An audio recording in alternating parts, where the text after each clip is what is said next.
Hello, everyone, and welcome to another episode of By the Numbers, the quintessential Counter-Strike podcast. I'm Richard Lewis. He's Duncan Thorenshield. Sam's the voice that floats around in the background. And I'm going to just prepare everyone.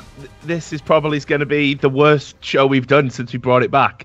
Duncan is fresh from a party, just looking, how should we say, self-contained. We'll put it like that. I'm fucking hungover. I'm unbelievably hungover. So, and Sam's just. Are you all right, mate? Just not asked, moment. I'm just not asked. But anyway, we've decided to spice up the format, so drop the beat, Sam. We'll be doing this like the year versus the people episode, verse to verse. Let's go. Greatest rap battles history. Like, we'll do it like that. Exactly. Yeah. I'll let you choose what popular figure from history you want to be. I'm not going to say it. Anyway, look. Obviously. Alt-right leader Duncan Thorenshield compares self to Jesus. The podcast's back, guys. It's straight fire. So look, it's going to be a struggle, guys. I apologize in advance, but we'll get there. Between drunkenness and hungoverness and just Sam being Sam, we'll probably get something along the way. Now, we always start the podcast with some sort of roasts and some kind of context to what's been going on in our lives. Now, I wanted to show you this, Duncan, and show everybody this. I get a lot of... I guess you could call it fan mail, I guess is a way.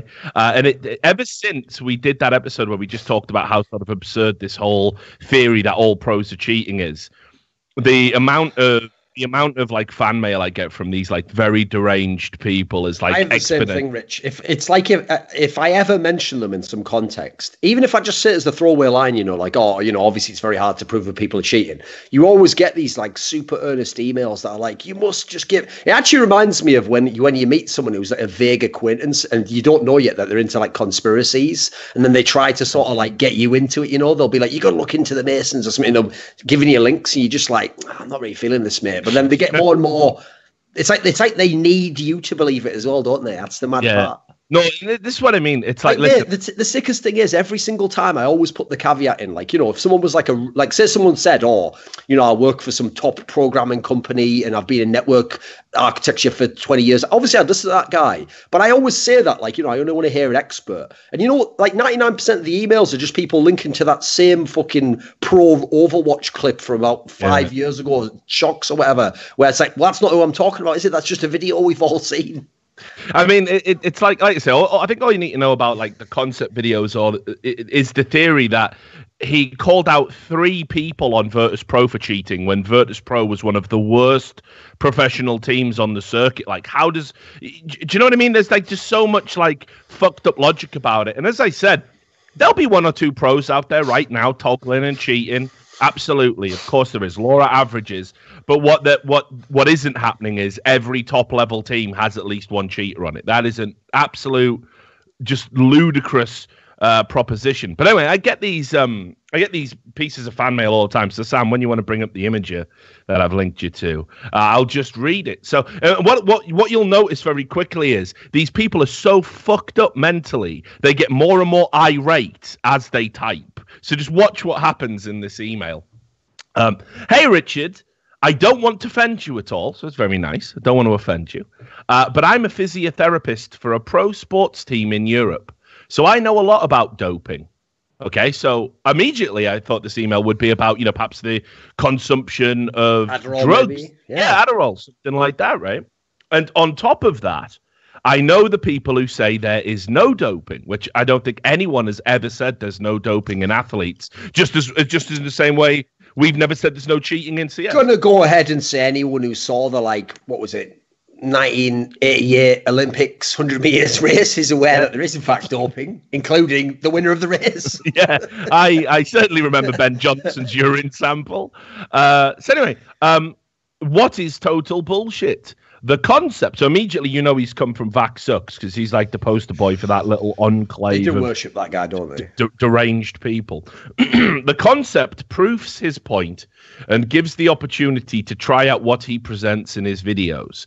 Now, keep in mind, I know he did a response to the episode we did, and I've already got a response like to his response feel like sort of scripted. I did it ages ago because I wanted to break down some of his videos and why they were laughable. I had 2 independent cheat coders look at them. They told me why everything he was saying was nonsense. It's all there. I just haven't had time to record it because I've been moving house. And honestly, I'm kind of in 2 minds about recording it because I think what's the point in giving this guy more attention? Like at the end of the day, it's sort of admirable he's trying to find cheaters. But once you go on record and say all of these pros are definitely cheating because of zigzags and all of this other not made up terminology that I don't want to necessarily encourage that. You're doing that with no expertise whatsoever. It's fucked up. Anyway, the concept proves this point and gives the opportunity to try out what he presents in his videos. He even tried to cheat legit and reviewed his own demos and found the anomalies. You, on the other side, don't give any information about your source. You don't proof things. You are just a talker. You probably can't even rig up a PC by yourself. I mean, obviously, that has to be true. I only work on the internet. Or got a high-position job or an own running and selling company. Nether, you are a pro player by yourself or ever tried cheating. So, first of all, as you'll see in the answer, just to establish this, I have absolutely worked as an admin in leagues, detecting cheats. I've certainly cheated myself and used cheats so I can understand how they work for that purpose. I've exposed private cheats. I've done all of this. It's all a matter of fact. You can just Google my name and if you type Richard Lewis cheats, you'll probably find articles I wrote about it. But whatever. And then he goes on to say, short of you having zero experience about a league you never played in, but talk about it, you never tried what he said in his vids ever. Watch a demo from a known person who cheated, post update of CSGO demos, and you will see the concept right. So what you're saying is if I watch the same demos the concept watch using the same settings, I'll see the same things. This guy's a fucking genius, Duncan. He's cracked the system. By not doing that, obviously I'm fucked, aren't I? You are only credible because of a very young, unknown viewership compared with a job where you don't need any certification. So you probably should tell the people how you receive your information and proof it. You are a simple lobbyist. People who are hated in my country, obviously. We start talking about a few of which ones he could be from there. It's not going to be anywhere reasonable, is it? We hate the lobbyists, the goddamn communists. Like, all right, okay, yeah, that's relevant to this discussion.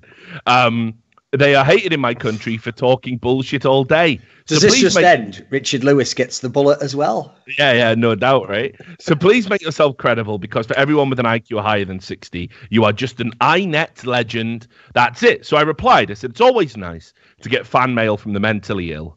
I've not only worked as an admin spotting cheaters and used hacks so I know about them, I've also decompiled and exposed private hacks by writing about them. I have multiple contacts who are cheat coders and they all laugh at the concept.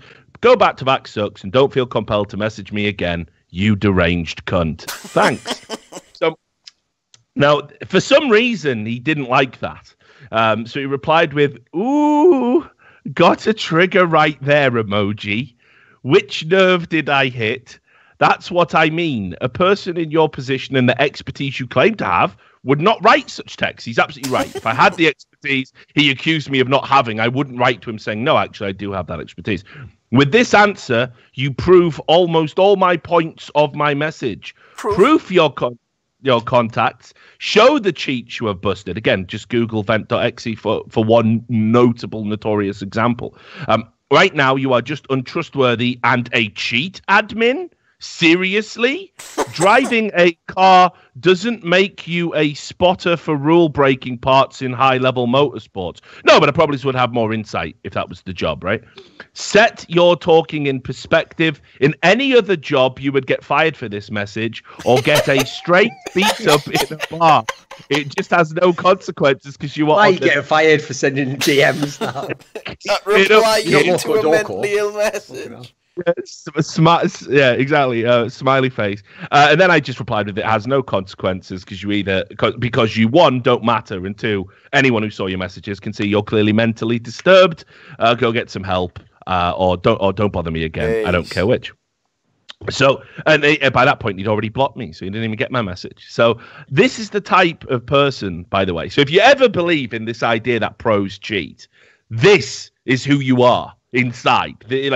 All pros cheat, I should say. Obviously, do. But if you believe that there is some sort of top-tier conspiracy which starts with Valve, if you believe the rumors that circulate that Valve pulled all the pros in when the Flusher clip started happening and said, right, guys, you can all cheat and we're all going to ignore it, but you got to make it less obvious, right? And me and Duncan know about it and we don't say anything because our jobs are somehow dependent on it.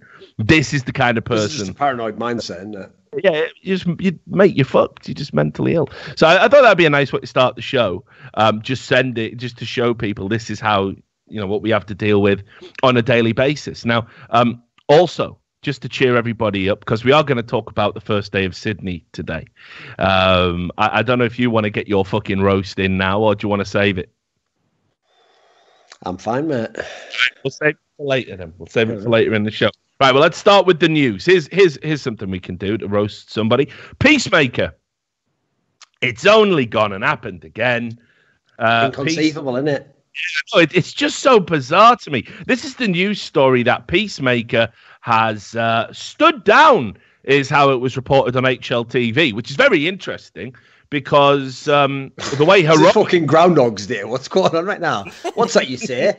Peacemaker stepped down to shreds, you say. But what about Heroic to shreds, you say? Right? What's interesting? Then? To shreds, you say.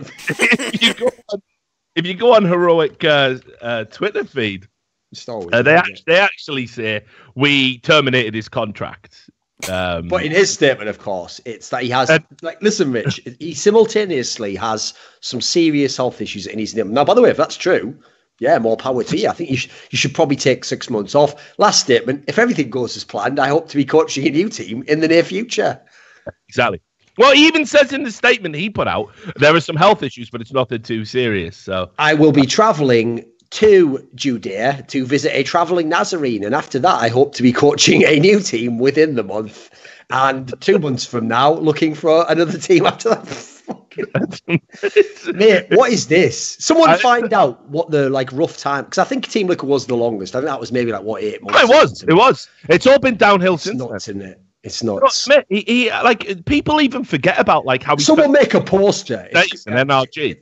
It's going to be a poster, right? It's going to be the story of Peacemaker when he joins a new team. It's going to be called 28 Days Later, because that's all you need to do. Skip 28 days in the future. It's just a post-apocalyptic world. Everyone's trying to kill him, and he's just getting out. Help! I have serious health issues. Help! But let's get into it, right? Look, he teed off on me because I called him out about the Ty Lue stuff, and I said, I'll retweet your fucking announcement when you end up leaving Heroic in a couple of months. Did retweet it? As good as my word. Okay. But look, let's just get into this. Why does this keep happening? Well, the problem he has, Richard, is he just refuses to stick around. Yeah, not bad. I like it. Imagery. But yeah, it's look, you have to understand, I was always okay with Peacemaker. I think he's a complex character. I think his coaching style is never going to be one that sort of works in CS, because when you come into an organization and you demand, I want to be calling in game, I want to come up with a playbook, and the organization must drop the players I want and buy the players I want, I think you're asking for a lot in what is ostensibly a very peripheral position, because when the big tournaments come rolling around, you will not be calling the strats. You might still do the playbook, and obviously organizations, they have to make decisions about players based on other considerations to whether or not you think they're a good player that could work in your system. An organization needs to think about, social media reach, overall buyout value. There's lots to consider. And it's despite this continually happening to Peacemaker, again, I talked to people over at NRG when he was there for a brief period of time, and they were like, he was a fucking nightmare. He was an absolute nightmare. He came in, made all these demands, couldn't work with people, initially came in hostile. For me, at least, if you're going to be a coach, don't come in with any preconceptions about your players. I think that's one of the worst things you can do. I think give them a chance.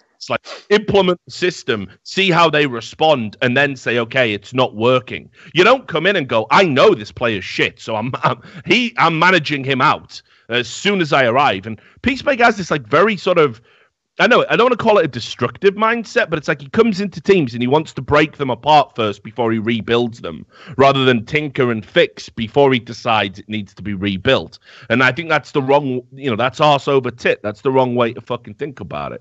But anyway, it wasn't a surprise to me that once again, he's gone to a team. There have been players like heading out the door, and he's obviously got very upset about this. This is what I talked to a few people before coming on the show today about trying to get some insight, and they were like, apparently he was pissed off that they sold their players, and just usual gibberish. And as a result of that, he's now out. He wasn't. Someone did say to me he wasn't happy about Freiburg getting added to their roster either. So, this health problems is just a fucking smokescreen. And I hope he actually does take some time to analyze what is wrong with him. And despite his Tinder profile, it's not priapism. That's not bad. That's straight fire. It's actually his own way of thinking. It's his mentality. He's never going to hold down a job if he comes in and the first thing he does on day one is, this is all shit, and it doesn't work like that. Well, obviously, someone should just make a meme now, shouldn't they? If you can't handle me at my Tinder picture, you don't deserve me at my Team Liquid coaching picture. And guess what? Everyone swipes initially, but then later on, they flake. Yeah, indeed. But what do you think? I mean, how many more jobs can this guy get? Real talk. That's the part that's ridiculous. The part I don't understand about what he's doing at the moment is I've seen this happen in pro sports before. What happens is you get some guy. It's usually somebody who was once a star, Terrell Owens type guy, And the problem is towards the end of their career, where they're getting shorter and shorter times with teams, you realize this is the problem.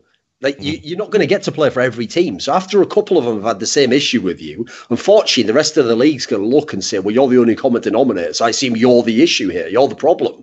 And so when that happens, the bizarre thing about people in this situation, though, is I've noticed they always tend to be delusionally thinking, because they think it's everyone else is the problem. They always think, if I just get the next team, the next contract, that's where everything will go great. I'll go back to whatever I was 5 years ago when I was at my best, And it obviously never happens for them. So in this particular case, I can't even think what teams are left for him at this point in time. He's been through so many, and presumably none of them are going to hire him back. So the bizarre thing is, you would think he would be willing to make more compromises now at the end of his career, because he should kind of be realizing there's not that many companies left that are probably going to be willing to take me on at this point. And so unless he's just cool not being a coach, I'm amazed he's willing to take these shots. I agree with you, by the way. I'm not going to go as far as to say he's a shit coach or whatever. I told you, as much as I make a joke of it, he still gets hired by all these teams, which tells me he probably can talk a good game to begin with. Can probably, here's the thing, maybe he even comes in and gives a few pointers. Actually, I think this player, you could get more out of him, And so you sell him on it, and you think, right, we're the ones that will make him work. So I definitely don't think he's a shit coach. With that said, I think it'd be very hard to argue he's a very good coach. I mean, look at all the teams they've been on. It's very rare you've actually seen any big results from them. But that's the thing. It's been downhill since he had that phenomenal run. Which is why Liquid. Which is why I don't know why he thinks that he can make the demands. Because the problem is the demands he makes, as you say, including he should be allowed to decide the roster. You're not like Bill Belichick, mate. You haven't given that level of results. That's why that guy gets to do whatever the fuck you... And by the way, even he at the end got issues where he couldn't decide every trade. So I think it's unreasonable to expect that level of control, as you said. Just not really the role of a coach at the moment. So anyway, what I was saying basically was, it's not that he's a totally shit coach. He seems like a decent to okay. Well, I guess it's like it is. I guess he's probably good for the first 2 months. The big problem is it's obviously just funny to meme on a minute, because it's an absolutely ludicrous scenario at this point in time. It's beyond a joke. You couldn't parody this. If I made my own a funny version of Esports Express, where the article was Pacemaker lasts 37 days in next job, it'd be like that joke now where people are always like, why doesn't the Onion post satire anymore? Because it's the sort of headlines you expect to see nowadays, I mean, you've got this just insane situation, like I say, where he's just running through things. And I'd understand it. If you actually sort of did something where, like I say, do you remember the Copenhagen Games final where heroic favourites lost to the Imperial? It's your teams aren't even showing up big, mate, and winning small domestic events. I don't know. It just seems absurd to me, like that at this point you wouldn't have self-reflection to even say, I hope to be back coaching in a few months. Health problems. But I will be back. Like, no, you're not gonna be back, mate. You aren't gonna be back because eventually people are gonna get fucking wise and not pick you up. All these owners talk, by the way. So you were already going to be persona non grata in NA after being at NRG for whatever it was, like 6 days or 2 weeks. This guy's fucked around with more Americans than Debbie in Dallas. Classic reference there. Yeah, as if you're still fucking beating off the fucking Debbie does Dallas, like push porn, like. But you know what I mean? And like, didn't he have some like weird fucked up spell with Optic or something? I don't think it was Optic, was it? The problem is this is all you need to know, Rich. We're two of the most knowledgeable people. He never actually made it to. It's just been too many teams at this point in time, hasn't it? Too many. It's ridiculous. So, at this point in time, this guy needs to get checked. He doesn't have some sort of coaching STD. How many fucking people's he been with? This guy's just stirring the collective human race pot. So let's get on to the next bit of news. I saw this as well. So this is proper roasting. Splice did an announcement. And again, it's just one of those things where it's like, I can't even understand why you would ever do this. And I'll give my reasons about it. I'm writing a column about this right now. But Splice made the announcement that they're dropping out of CSGO and fucking that soy boy Laser Lips that runs the org or whatever he's fucking called, Laser Chickens or whatever. Like he's a soy boy Laser Lips. I think that's his name, Rich. You got it, yeah. You know what I'm talking about? Like, he literally does look like a man in the depth of a fucking soy binge. Like, that's just real talk, mate. Well, anyway, he did a video fucking saying, this is why we're not going into CSGO. And he made it pulling out CSGO rather. And he gave all these examples about why it's not a good time. He even ended the video intimating that we hope we can come back to it one day. And I just think, listen, guys. Right, let's talk about fucking Splice. So first of all, these guys have always acted. This Laser Lips guy, he's always acted. He's fucking hot shit. Like, he understands the fucking game in a way no one does. Like, if you go to his website, he's even wrote an article, 5 tips for esports investors. You have ran your fucking organization into the ground to the tune of about $2.5 million, you mad cunt. Who's ever going to take any investment advice from you? You know what I mean? You're going to be selling steaks and you fake universities next, you fucking Raj. But anyway, he's because this is all true. Like, come on down to Soy Boy Laser Lips University. Here's 5 tips for why you need Metamucil in your diet. Tip 1: almond milk. Yeah, what is he talking about, this guy? It's just mental. Like, he started out, right, when he first got his money. He started out with something called followesports.com, which was meant to be a go-to TV guide equivalent for esports, which is a very good business idea. Somehow managed to fuck that up, then became the organization Splice. Now, Splice, it's not a bad name. I will say that. Don't know why it's got the "Don't Tread on Me" fucking snake as its logo. What's that got to do with anything, right? It's just Splice. I suppose it sounds a bit like and snakes make that noise. Like, where is the thematic? Yeah, Splice, you splice something together. What's that got to do with snake? Doesn't want people to take his guns. Yeah, exactly. Well, and they'll pry this org from his cold, dead hands. Oh, there, it's straight out. Oh, it's out. Now, like a jiffy, it's out.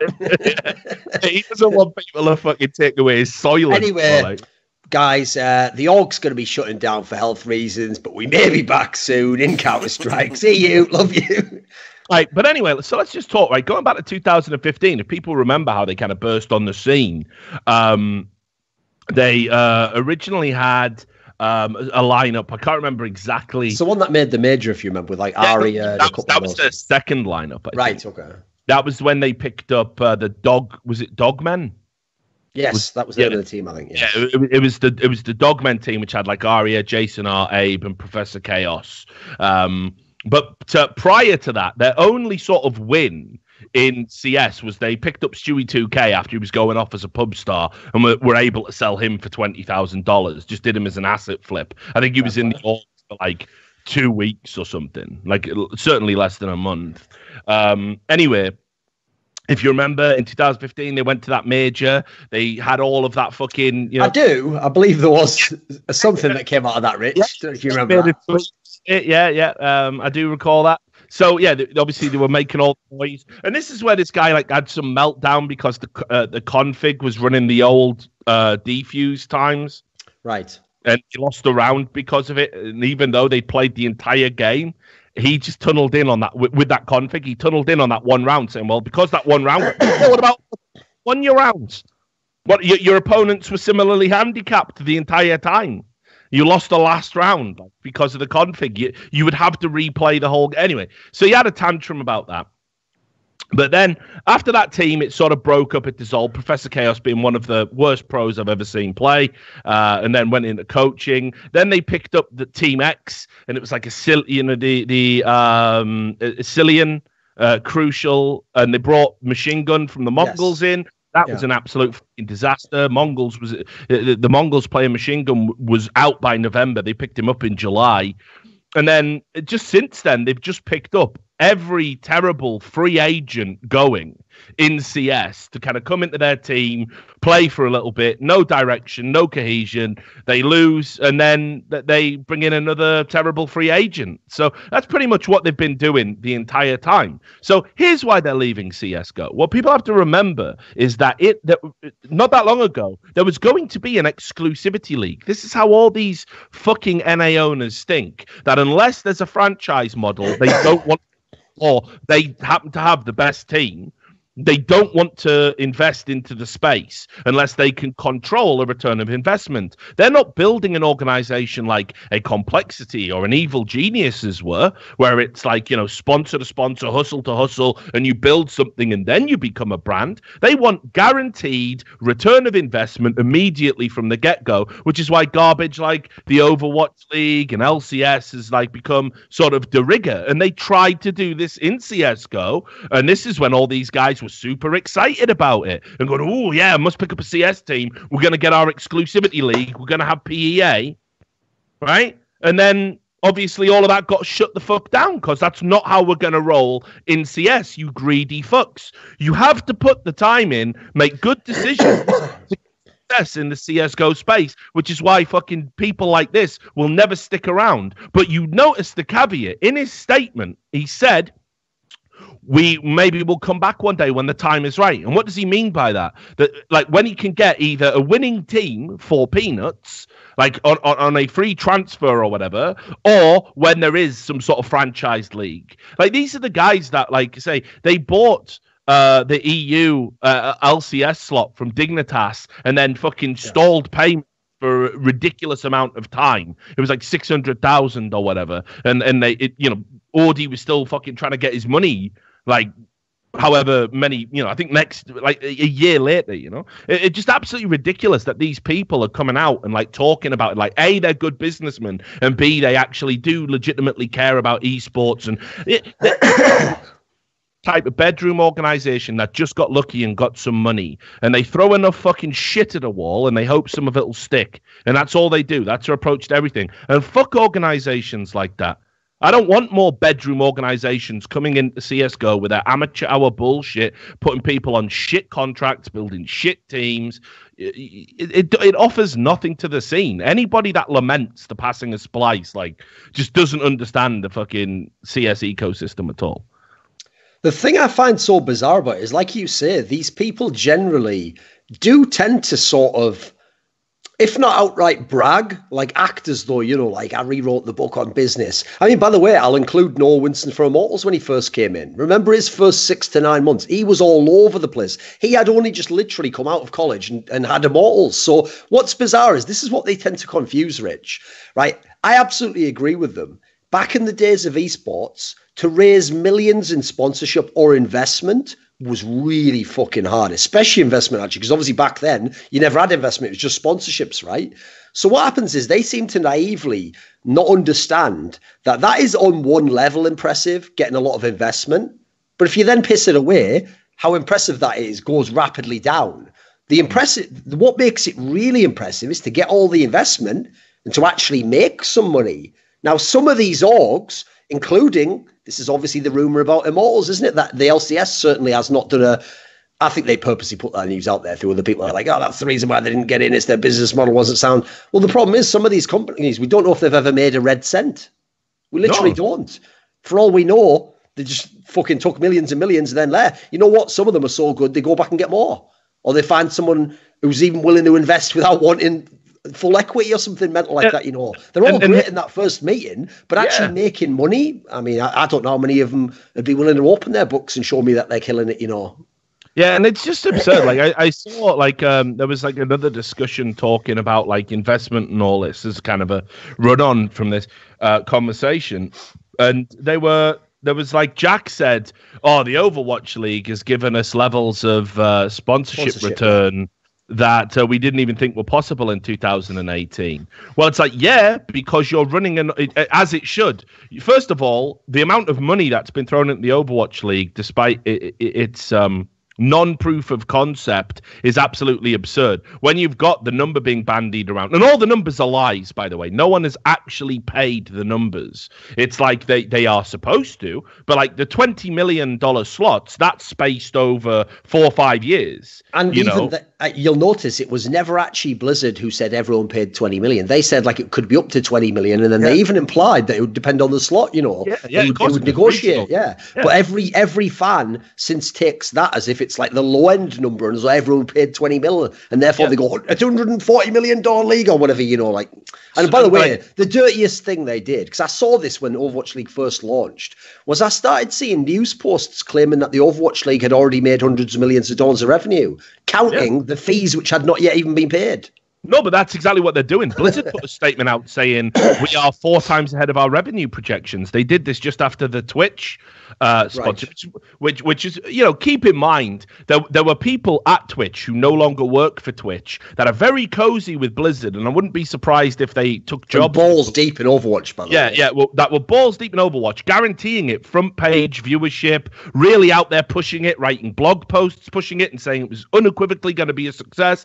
And Twitch mysteriously, I mean, this is the number that's out there, paid $90 million to get the broadcasting rights for Overwatch, when in no way could it ever be worth that. In no way is that a good business. And by the way, from the people I talked to, the intimation was they didn't just do a deal for these are the rights and here's 90 million. Twitch is getting something extra out of it, as in they also have some kind of a guarantee of something that makes them think, yes, we'll definitely jump on board this thing.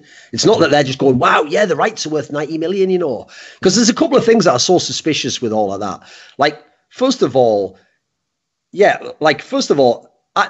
this almost deserves like its own video, but what kind of a ridiculous straw man do the people who are in favor of the Overwatch League have, that like the fact that it hasn't had to close its doors already before season 1 ends proves that the concept worked?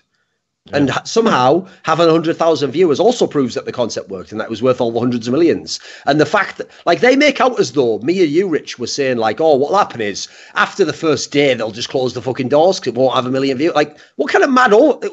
This is absolutely, the jury is still out on whether this has even worked. Yeah, no, right? And keep in mind as well, like, obviously, part of this, part of all of this, give us the money now, is we will give you the rights to sell things. And it's all of this 20 million investment for a slot, 90 million for the broadcasting rights is all predicated on revenue streams for these non-existent orgs. What they have all, in their bull test case, which I've seen in a Morgan Stanley report, they are comparing it to like the merchandising in the WWE, something that's been around for decades and all of this, right? Now, if you're telling me that people care as much about London Spitfire, a completely fictitious organization that has absolutely zero ties to London, by the way. It's an NA organization with Korean players, right? So Yeah, that's fucking go bleeding blimey, governor, half a cup of tea. I mean, fucking hell, it's as British as the Queen, that is, isn't it? It just ridiculous. If you're telling me that there is going to be a hunger for an organisation that can only exist in one game and one game only, can't even have an academy side without it being separately branded, right? Like, because Blizzard want to build up all of these fucking brands. If you're telling me that is going to be a legitimate revenue stream where I'm going to go to London one day and just see Spitfire shirts everywhere, you're mental. It's not going to be like that at all. And let me also tell you, and I've said this multiple times and no one cares, one of the things that they were bragging about in this Morgan Stanley report is you will get more return on you will get more sponsorship return. You will get more revenue return. Do you know why? Because only 10% of the revenue generated will go into the hands of players. And they bragged about it. Now, keep in mind, in the average franchise league, it is between 48 and 55% of all revenue generated goes to players. In the Overwatch League, it's 10%.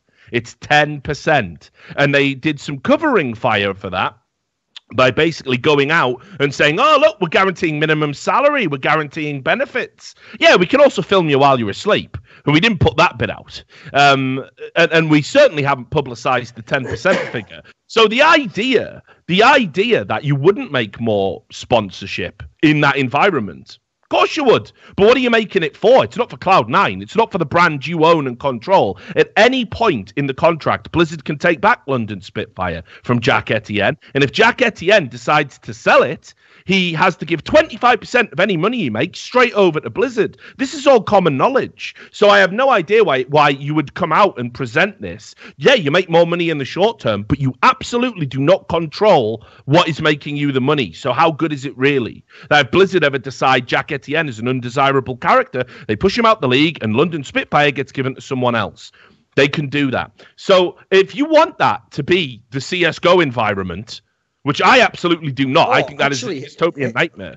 Here's the thing, Rich. I'll tie it back in because people might think like we just went on a rant about the Overwatch League there. But no, here's the key thing. In the context of Splice leaving, and for example, up until recently, we did see over the last, I'd say, year and a half, NA orgs in CSGO were willing to pay way less than the European orgs. And in fact, a lot of the European orgs notably were people who aren't in the Overwatch League or in the LCS. There was many of the top EU leagues, EU orgs that are paying the big bucks for all those huge salaries you hear for the Virtus Pros of the world, the Norths. They don't have teams in the Overwatch League. They don't have teams in the LCS. So what you might ask yourself is this, right? Because I've always wondered this. Why do those NA owners complain all the time about Counter-Strike and the way it's done and hint that you can't make that much money at times? Because what's weird is they love singing the praises of whichever they're in. You know, most of them are in one or the other, the Overwatch League or the LCS. They love talking about what a great model it is. Because here's the thing. Why were they in for CS in the first place? Well, if you remember, CS initially was a way to fuck with League of Legends. And then the Overwatch League was actually, my theory on why so many of the NA LCS orgs initially were in Overwatch and hinted at being in the Overwatch League, but did not end up in the Overwatch League, is they just used the Overwatch League as a bargaining chip to get the franchising put ahead of schedule into the LCS and be like, listen, get us now before we go to the other one, you know. And if you notice, there's only something like, I think, 2 orgs that are in both. Yeah, if this was the best model, if I'm supposed to really believe that the best model is franchising, then their number one goal should be to be in both of those. Yet there are way more orgs that have both an Overwatch League team and a CS team, or an LCS team and a CS team. So why always CS? Because CS doesn't have the developer control. CS doesn't have the franchising system. So my theory from them is the reason they complain but do not fuck off out of the space, like this guy's at least had the good decency to do, is because they want to make CSGO into another franchising league. They do. They run the franchising league. It's not Valve who's doing it, you know. That's that's why PEA was the dream for them. And sadly for them, Jason Katz basically didn't understand that principle of like boil the frog slowly and just went straight to like flamethrower on it and it jumped out the pan, didn't it? Yeah, but that's what I mean, though. It's like, obviously, be careful what you wish for, because the problem with these hermetically sealed, developer-controlled leagues is that we should be, one of the reasons why I think Valve is the best developer, we should be absolutely super grateful that Valve only ever get involved when it's super important, when it's match-fixing, cheating, monopolization. The sheer amount of money they could just be taking from these events. Yeah, exactly. Like, you know, Valve could come in at any time, like any developer can, and shut it all down. We have been given a completely open ecosystem that we can build and we can shape. And Valve aren't saying, you know, oh, well, we don't like Richard Lewis and Duncan doing events. We don't want those guys talking about it. We don't want this guy owning a CS team. We don't want this player having a career. To me, one of the most egregious things, and it was Blizzard who invented this, it's just that now it's de rigueur for the whole industry, except CSGO, you'll note, is this has been long accepted as fine, and every industry head tells you it's cool, that if Blizzard or Riot is running a tournament, they can just tell you, nah, you can't run one at the same day as me.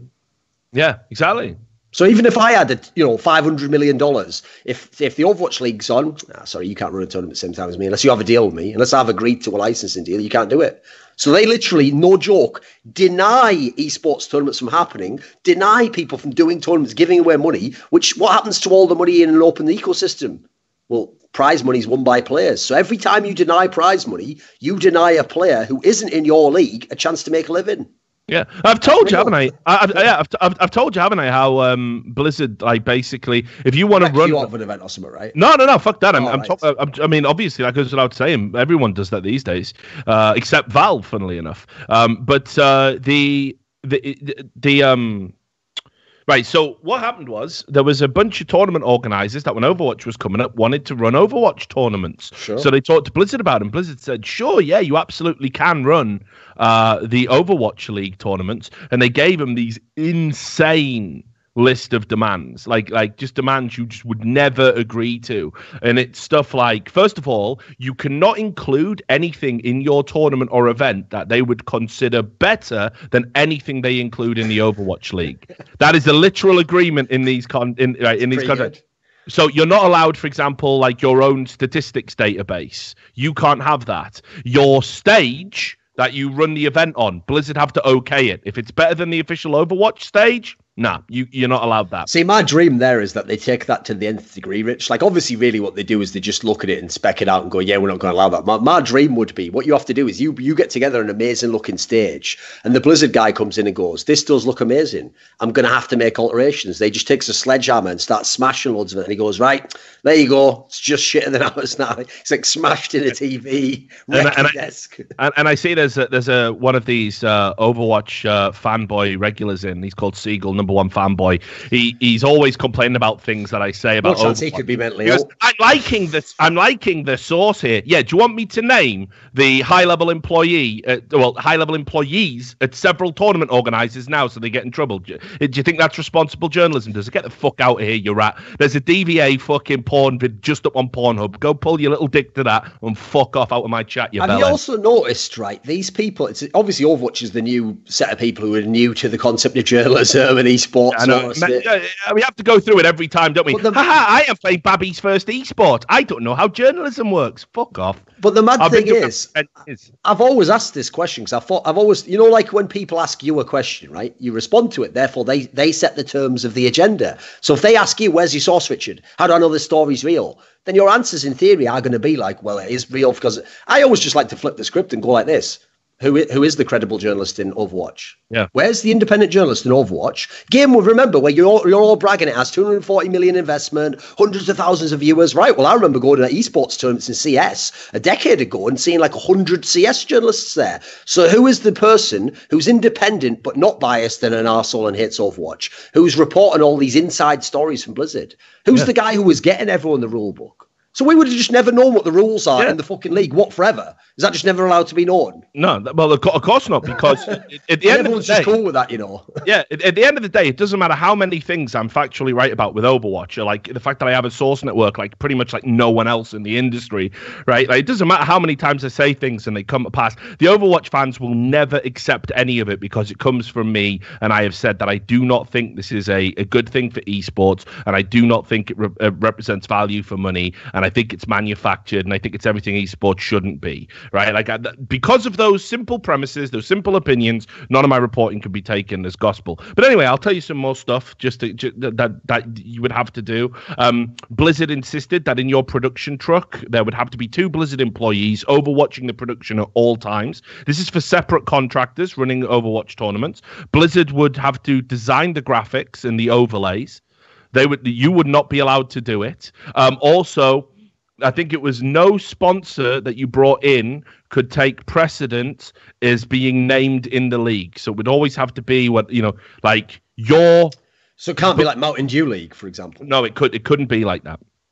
Because they didn't want sponsors that they didn't go out and get themselves to be affiliated, because they're selling primo sponsorship deals for the OWL. This is the problem, Richard, with the conflict of interest, with the person who owns the game's IP right also saying, I'm also going to run a league in it. And pretending like, but I do want to partner with other leagues. It's like, do you fuck? Like, here's the thing. If any of these orgs came out, right, like Riot or Blizzard, like obviously you wouldn't do this, but even if they just said it to me in private, in a way like, where it's off the record, if they just said, you know what, we just lie about all that. Yeah, we just tell the public what they want to hear. But listen, between you and me, we own this shit. We run this shit, and fuck anyone who wants to make $1 that we don't make 50 cents on. If they just said that to me, you know what's mad, Rich? I'd actually respect it. I'd go fair play. Oh, yeah, of course. It's gangster as fuck, and I don't agree with what you're doing, but fair play. But the mad thing is, this is one of the reasons why you and me, especially, seem to get tilted by those people who leave these companies and are like, yeah, oh, bloody, I've got some great stories to tell you. You wouldn't believe what it's like inside. It's like, mate, when you were in that thing, even in private, if I met you and talked to you, you would just... what's that coming out your mouth? Kool-Aid? What? Oh, yeah, I was just back there drinking again when they all, it's like a cult. When you talk to these people, they are all convinced that like they talk about their org, an esports org or game developer, as if it was like fucking one of Elon Musk's companies, because, he always spins it on the agenda of like humanitarianism. I'm going to take the human race to another level. And also like, they really believe all this shit. They don't even think that they're just running esports tournaments, No.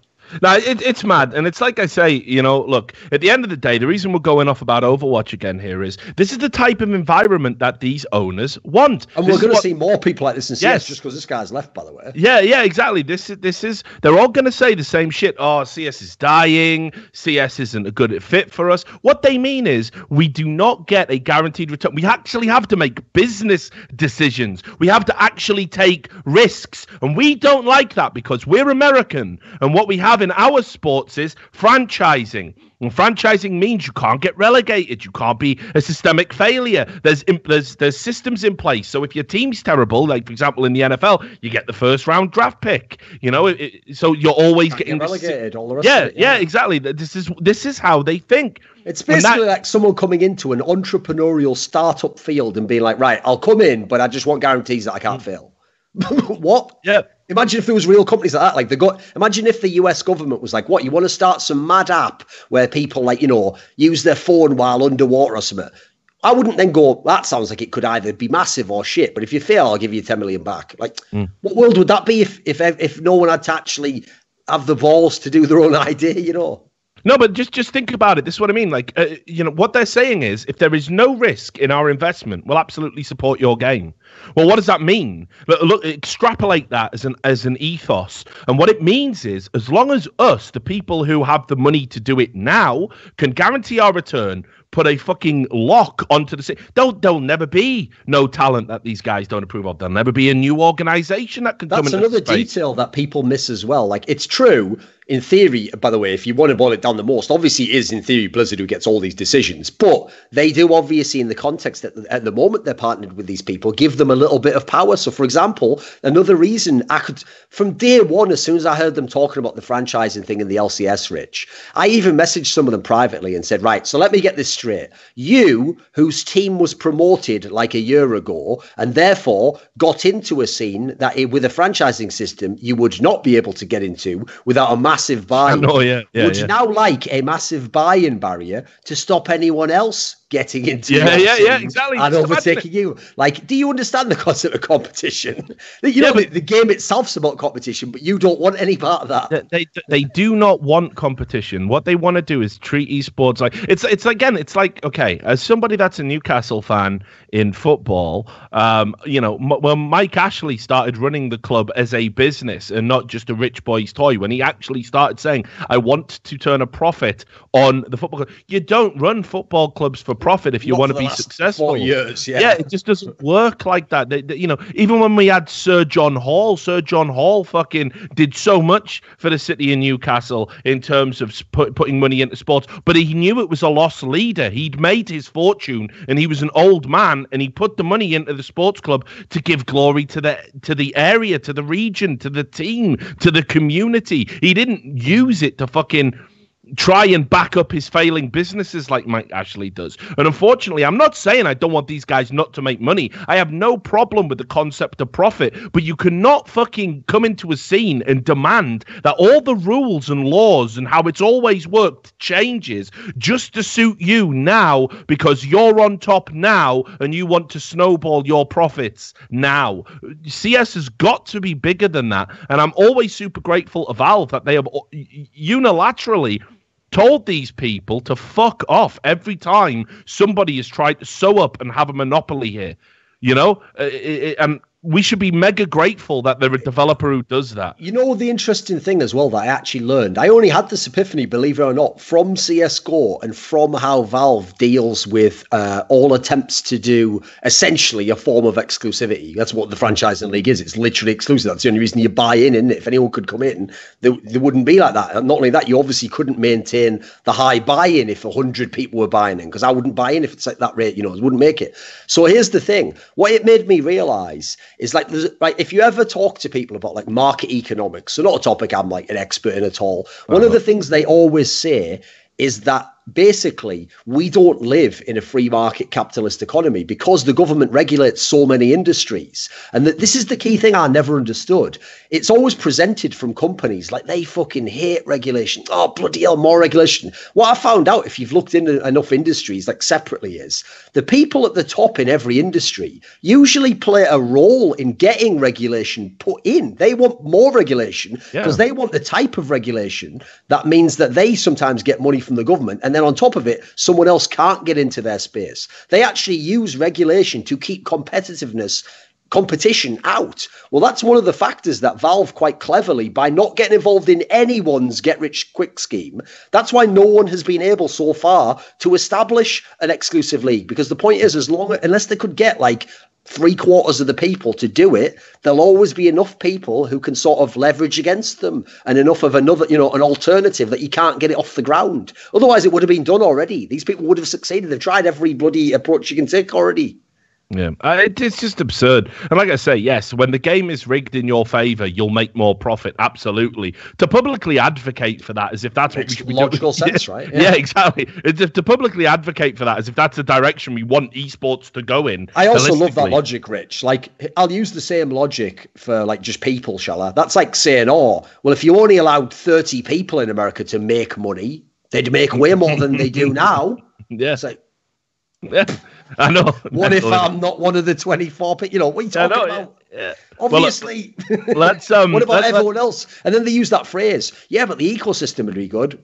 What, you mean the ecosystem you just destroyed and is now a puddle? No, this puddle's utopia. No, but it's like all of these companies talk about the ecosystem, right? You don't care about it. An ecosystem is what we have, where there's like many different tiers and layers and moving parts, and that's an ecosystem. An ecosystem is not like an apex predator coming into the scene, killing everything, and then just I'm gonna let those things live over there because I don't like to eat it. I need those plants to live because I eat them. I need plenty of water. But everything else, I'm just gonna fucking fuck to death, and that's it. Like, that is not an ecosystem, is it? What you've done is created a like symbiosis that only benefits you. They also use the logic as well. That's like, at the moment, if you're a wolf, you can only get so many sheep because there's a lot of other animals eating them. If there was just no other animals than us 30 wolves, then we'd have all the sheep, so we'd all be making more, which means that collectively, everyone wins. Like, everyone who hasn't been locked out of the league. Yes. Yeah. Anyway, this was a bit of a digression. Yeah, no, whatever. Let's get back to CS. So there was a big story, and you did a video on this, so you can take point on this discussion. All right. I won't lie, I only made it 45 minutes in for my prep for the show. You were talking about what happened with Optic, which was the destruction of this Optic roster, this split between the 3 Danish players and the 2 North American players, Stanislaw and Shazam. And Stanislaw did a twit longer where he basically said, Look, there were problems within the team that revolved around, a culture clash, essentially. The Danes didn't like the way we played, and they had their own style of doing things and fixing problems, and they didn't really consult us on that. And they would talk in Danish, and we would, and I would ask them, what the fuck is going on? And they'd be like, if we've got something to tell you, we'll tell you in English. And there was this weird friction. And then anyway, after Because the worst thing is when they say that, right, in your head, you're just picturing them being like, and like Stanislaw and Shazam are just sat there eating burgers, and then the rest of them are like, wait, Stanislaw. And it's so smart. And then they go, you talking about me? Nah, he's just talking about his taxes, mate. Could you mind out? Anyway, Shazam. Neck, wind that in. Anyway. You're not talking about me, eh? No, another Shazam. Don't worry about that. Swan neck. Yeah, I know, right? Yeah. But anyway, that's how they found out, Rich. They went away and they used that Google Translate app, and they found out what the Danish word for swan is, and they cracked the whole case wide open. Why have they been using that every time they refer to me? I don't know. But anyway, Sean Getz just left the other day. So anyway, the whole situation was like pretty much, you can tell immediately that there was these two factions in the team, because obviously the I'm a Pet coach was very much with the NA camp as well. So it was 3-on-3. Actually, if you look towards the end of that, this is one of the areas also where Stanislaw was very weird, because he sounds like he likes the I'm a Pet guy, but towards the end, if you notice, there's even parts where it's like, and then we found out that they'd been telling I'm a Pet that they thought we were shit and they should disband the team. It's like, well, why didn't your mate tell you that? What's going on here? Is this Game of Thrones a shit version? Yeah, a very shit version. So it's just super weird to me, because he's obviously Tyrion, isn't he, but without any of the skills. When this team was put together, I looked at it and I thought, yeah, it could definitely work. But like, if you want to talk about somebody whose career has had a sort of major plummet, and somebody I feel like pretty sorry for, honestly, it's definitely Stan. Now, hopefully, I've got an interview with Stan tomorrow. We're going to come on and do a pre-recorded interview, so I don't know when it'll come out. So I'll get it from the horse's mouth, so to speak. But I wanted your thoughts on this, because what's you know about it, like? Classic throwback there. But anyway, me no speaking. Too many years ago now. Yeah. Too many years ago. Love Keo. So yeah, I wanted your thoughts on this, because it looks like, I don't know, like it's sort of, there was a lot of sort of hyper aggression, pushed towards the American players by the Danes. Certainly, if we take Stanislaw's version at face value, you gave a more sympathetic reading of it, where you were kind of like, you can understand some of the issues the Danes brought up. So why the fuck did this roster implode? I mean, here's the thing. This is actually the angle I didn't really play up as much in my video, because obviously, as I say, the point of my video really was like, I get so sick of reading press releases or when one person gives their side, and we all know what happens. Fans just go, this is the logic circuit in their brain. Do I like this person? Yes, he's telling the truth. That's all the truth. Do I not like this person? It's all full of shit. He's a liar and a crybaby. So I get so sick of this binary thinking, when in a scenario, for example, where 5 people have failed to make a vaguely good team, odds are everyone to some degree has done something. But yeah, if you want to have some fun, like I do in the video, you can speculate and try and figure out who's more blame, who's fucking up one scenario, or whose response isn't that good. And so I just wanted it to be like, this is what would happen if you were sat next to me while I was reading the statement, And whereas in the statement, you might read a sentence, and if you're not in the scene, think like, oh, right, yeah, so it wasn't Stan's fault that he couldn't become the in-game leader at this one point in time, because he had to just let Cajun do it. I'm more like, right, pause it there. Why is he letting someone else be the in-game leader? What does that tell us maybe about his relationship or his style of leadership, or what he's like as a negotiator, And so one of my big problems with this post is, if I had to boil it down to a sentence, what broke this team up is that Shazam and Stanislaw came in thinking, oh, we are all equals and are going to start a new team and work to succeed. And they didn't understand that to someone like Config and to someone like Cajun B, they are nothing. I made the joke in the video that what's Stanislaw doing to give himself credibility? Because I make the point, you never get accorded respect automatically. You win it over. If you're like a leader or a figure who's a star player, you win it over by playing in the game and being successful. You win it over as a leader by selling someone that your idea is the best. Or when they bring a point up, making a great counterpoint, or telling them, I like that point, I'm going to build that into what I'm doing. You have to build your credibility. It starts at nothing. And it feels like Stanislaw really thought Cajun Cage and B and Config were like, holy shit, you know we're going to get to play with that guy who won E-League like 2 years ago. They don't give a fuck, mate. They've been in like big tournament finals. They've been deep in majors. You know, they've done way more than you have. So unfortunately, while I know for an NA player, you might think I should get this respect, you're not going to. So I have to figure people like Config and Cajun, if I had to guess, half-heartedly gave this a go because Milk asked them to. And even though in the article, Stanislaw says, Milk was telling me from day one, you know, if this doesn't work, we'll get other players. In fact, I think he said something mad like Cajun's the only one we have to keep. We'll get rid of Config if we need to. I don't buy that. If I had to guess, Milk is on the other... Straight after he hangs up that, he has one of those old phones with 2 lines. Like, right, I'm back. Config, yeah. It's only you and the other Danes we have to keep, actually. We can kick both of them. And then also there's another detail, right? The idea that Milk would ever side with the NA players, by the way, is just so, when he is deliberately manufactured having Danish players. I know, whatever.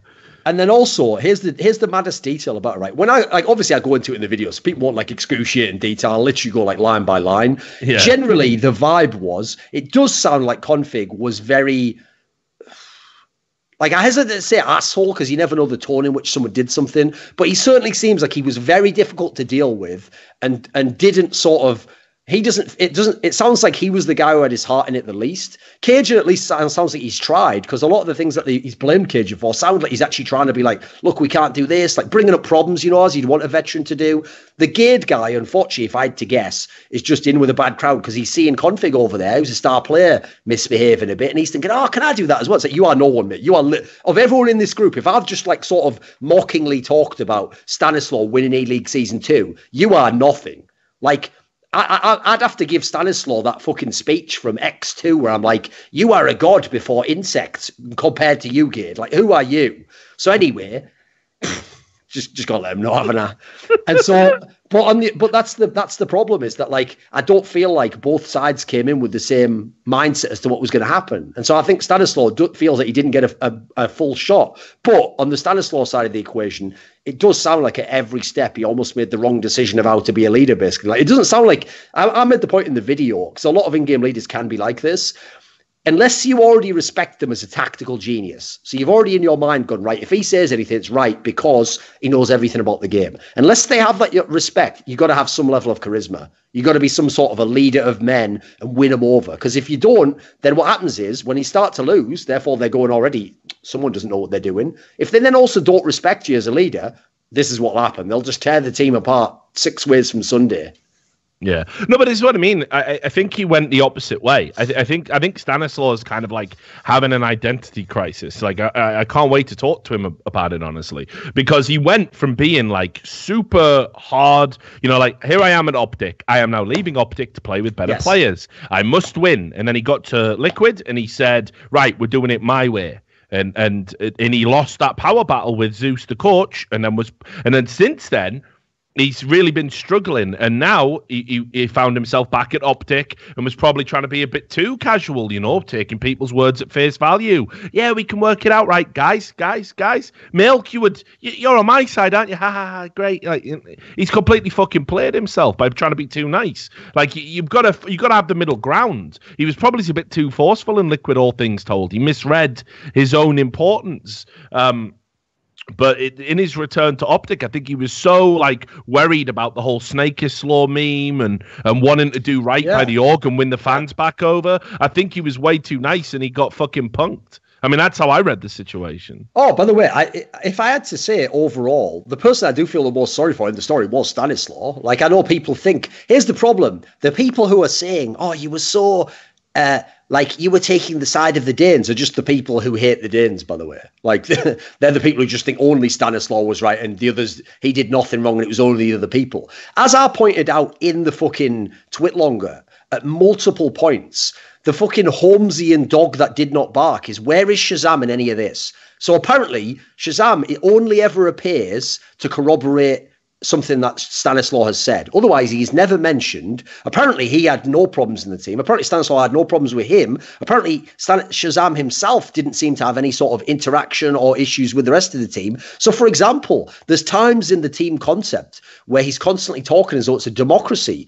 The maddest one ever, Rich, is when he says that, you know, we all agreed to cut Gade. And I'm just going like, Did Gade agree with that? Like, what does this sentence mean? Also, if you didn't, let's say Gade wasn't in the room, how can you then later decry the same players having a conversation without you to cut you? It's like, it's all over the place in terms of logical consistencies. Like, it's shifting all the time. So there's a lot of sort of like areas where in seemingly telling you what happened, there's like a massive gap. It's like, well, who else was in this room and who made these decisions? Who voted? And, was it always 3-1 in a vote, or was it sometimes, I don't know, 3-2, or, there's a lot that wasn't said. And that's one flaw I'll say for Stanislaw is, I guess if you know people are going to talk shit on you, you don't do their job for you. But he never really sort of takes any blame himself, it feels like, at any point in the story. No, that's fair, and I think it's, look, when you are presenting something subjectively like that, obviously it's very hard to kind of self-reflect. Oh, absolutely, yeah. That's something that comes, I think, with age and experience, when you can sort of step outside yourself a little bit more, and maybe. Especially for players where you've got to have a degree of ego. Plus, there's the idea of, like, if you write a statement that condemns your own actions and behavior at a time when you are desperately hoping to get another team, it's counterproductive to your own interests. So I'll always be willing to give people a pass for that lack of introspection. But I'll definitely say, and by the way, I also don't blame him for doing the post, because look, he's got to. He tried not doing a post after Optic. What happened? Utterly crucified, with people projecting completely into the void. Even though, as I said in this video, not a single member of that Optic lineup has even remained with the org. Yeah, and this is what I mean. How could he have been the only problem leaving?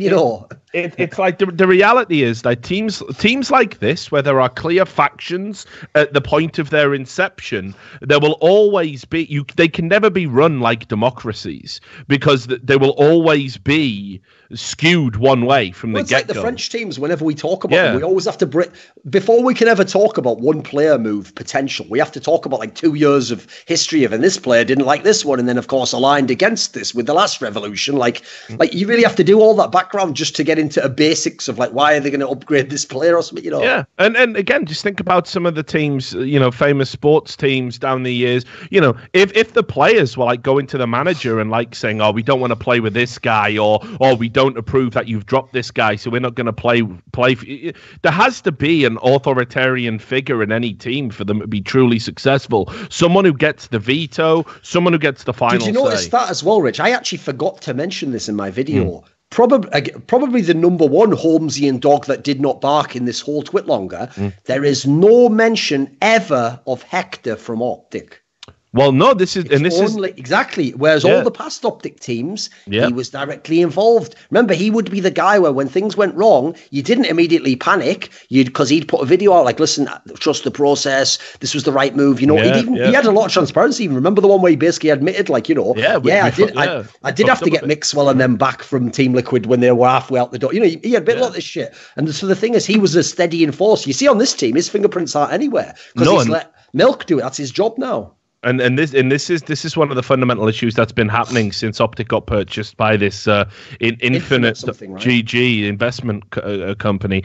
There's a lot of rumors and speculation. I haven't had time to talk to Hex about it because I've had my own shit going on. That Hex isn't as hands-on anymore. It's not that he doesn't get to make decisions if he doesn't want to, but obviously they're moving into other games. They run the Houston Outlaws over at the Overwatch League and stuff. They run a ton of academy sides, which is a story. Squad as well. Yeah, which is the story that really needs to come out, which hasn't. It's sort of been intimated that there's some nonsense going on at the academy level at Overwatch where Infinite have multiple teams secretly so they can take the players from Obsimat. Yeah, that's something that's going on. I've seen some evidence of that, but of course, obviously the Overwatch journalists will get there eventually, I'm sure. Yeah, and it's like, he made the decision to sell a large portion of the stake. He's still a board member. He still has say. He still has direct influence. But it was a quality of life improvement for him. It was a quality of life improvement. He was pretty much it was him and one other guy ran Optic. Think about that. Think about the logistics of that. And then a big investment company came in and said, "Look, we want to buy a stake and we'll give you a management team." And he went, "Sure." And the management team has to manage. But what appears to be happening is Hex, the person who understands esports, is saying, "Guys, you have to do this, you have to do that. This person will run this person will run that." And people aren't listening. I mean, once again, the money people think they know best, but they do not understand this space. You cannot understand this space in a way that someone like Hex can. And I think this is why you don't see Hex's fingerprints all over this project. Probably he had very little to do with it beyond saying, yeah, we should do. If I was making the full decision, I would probably do it this way, or I would listen to this manager and do it that way.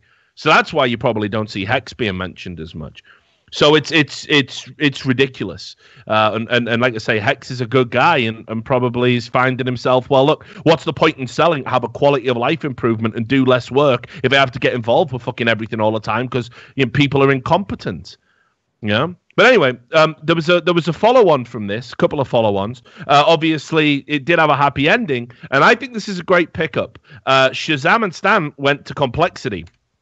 Now, when we talk about organizations that have hung in and been in the space legitimately for a long period of time, even to their own detriment, Complexity are undoubtedly one of them. Like, I think the last time I would say Complexity and Jason Lake did anything that was kind of like contrary to the interests of the scene, you would have to go back to CGS for that, where they sold the brand to the kind of News Corp offshoot. And certainly Jason paid for that. He certainly paid for that transgression.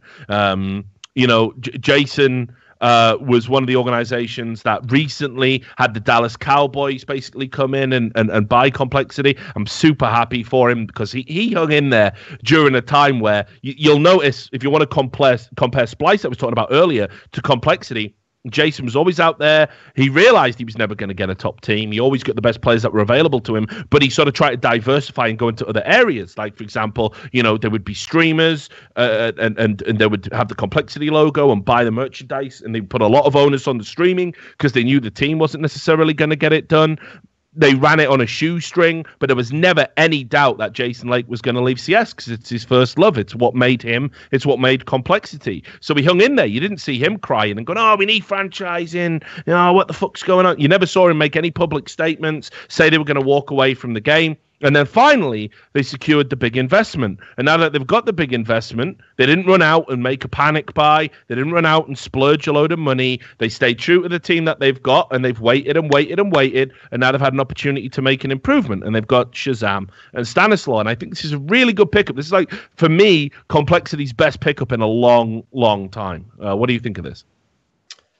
I mean, for Complexity, it's obviously great because, they've been operating on much lower caliber level of player. I mean, they've been a scenario where, especially when they hung in there with the British players for so long, that suggested to me that, like, they just weren't going to go big into CS:GO. They weren't in the position to buy a big name, and they were hoping to get lucky and find a big talent, which, I mean, they haven't really managed to do. But then again, I can't blame them. Not very few NA teams have. And unfortunately, the few times it has happened, the twists of the world and all that, well, people like Team Liquid have just fucking stacked them all on one team, haven't they? So you can't really do a lot against that unless you can get that sort of money or you're willing to gamble. So for the slow and circuitous path it's taken them, it's great for them. In terms of Shazam and Stanislaw, after seeing what happened when they were given people like Config and Cajun B, well, what more do you want? Like, unless they're not going to bring you back to Team Liquid, you're not going to get on Cloud9. Therefore, it's done for you. So this is their best chance as well at the moment. And in fact,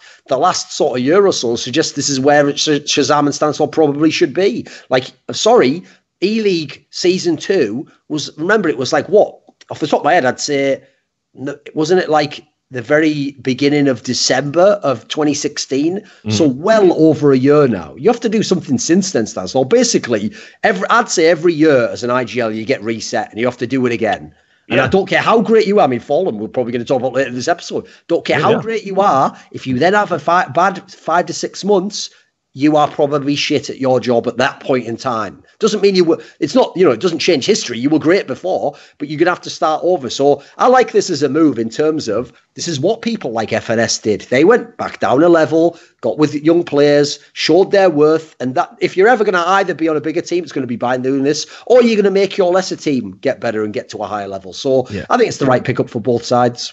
Yeah, and worth pointing out as well that while we're talking about that, FNS you brought up, another reason why I'll always respect Jason Lake over a lot of team owners was, in his mind, there was no question about honoring the buyout. When Cloud9 came knocking for FNS, like my understanding from talking to people is FNS had a very frank conversation and said, like, listen, Complexity, it was great to be part of it, but this is Cloud9. This is an opportunity to go and win titles, rejuvenate the team, personal upgrade for me and in salary and everything. And Jason simply said, look, if they want you and they're going to honor the contract we've got in place, there is no question that we would hold you against your will. And I'm not saying that all owners have to do things to their detriment. It was certainly detrimental to Complexity to let FNS go to another North American rival, but just having that kind of decency of spirit, I guess, is another reason why I'll always go to bat for Jason Lake. I mean, certainly this version of Jason Lake in 2018 is a fucking breath of fresh air compared to what, the average owners, like when you compare like Na'Vi and all that nonsense.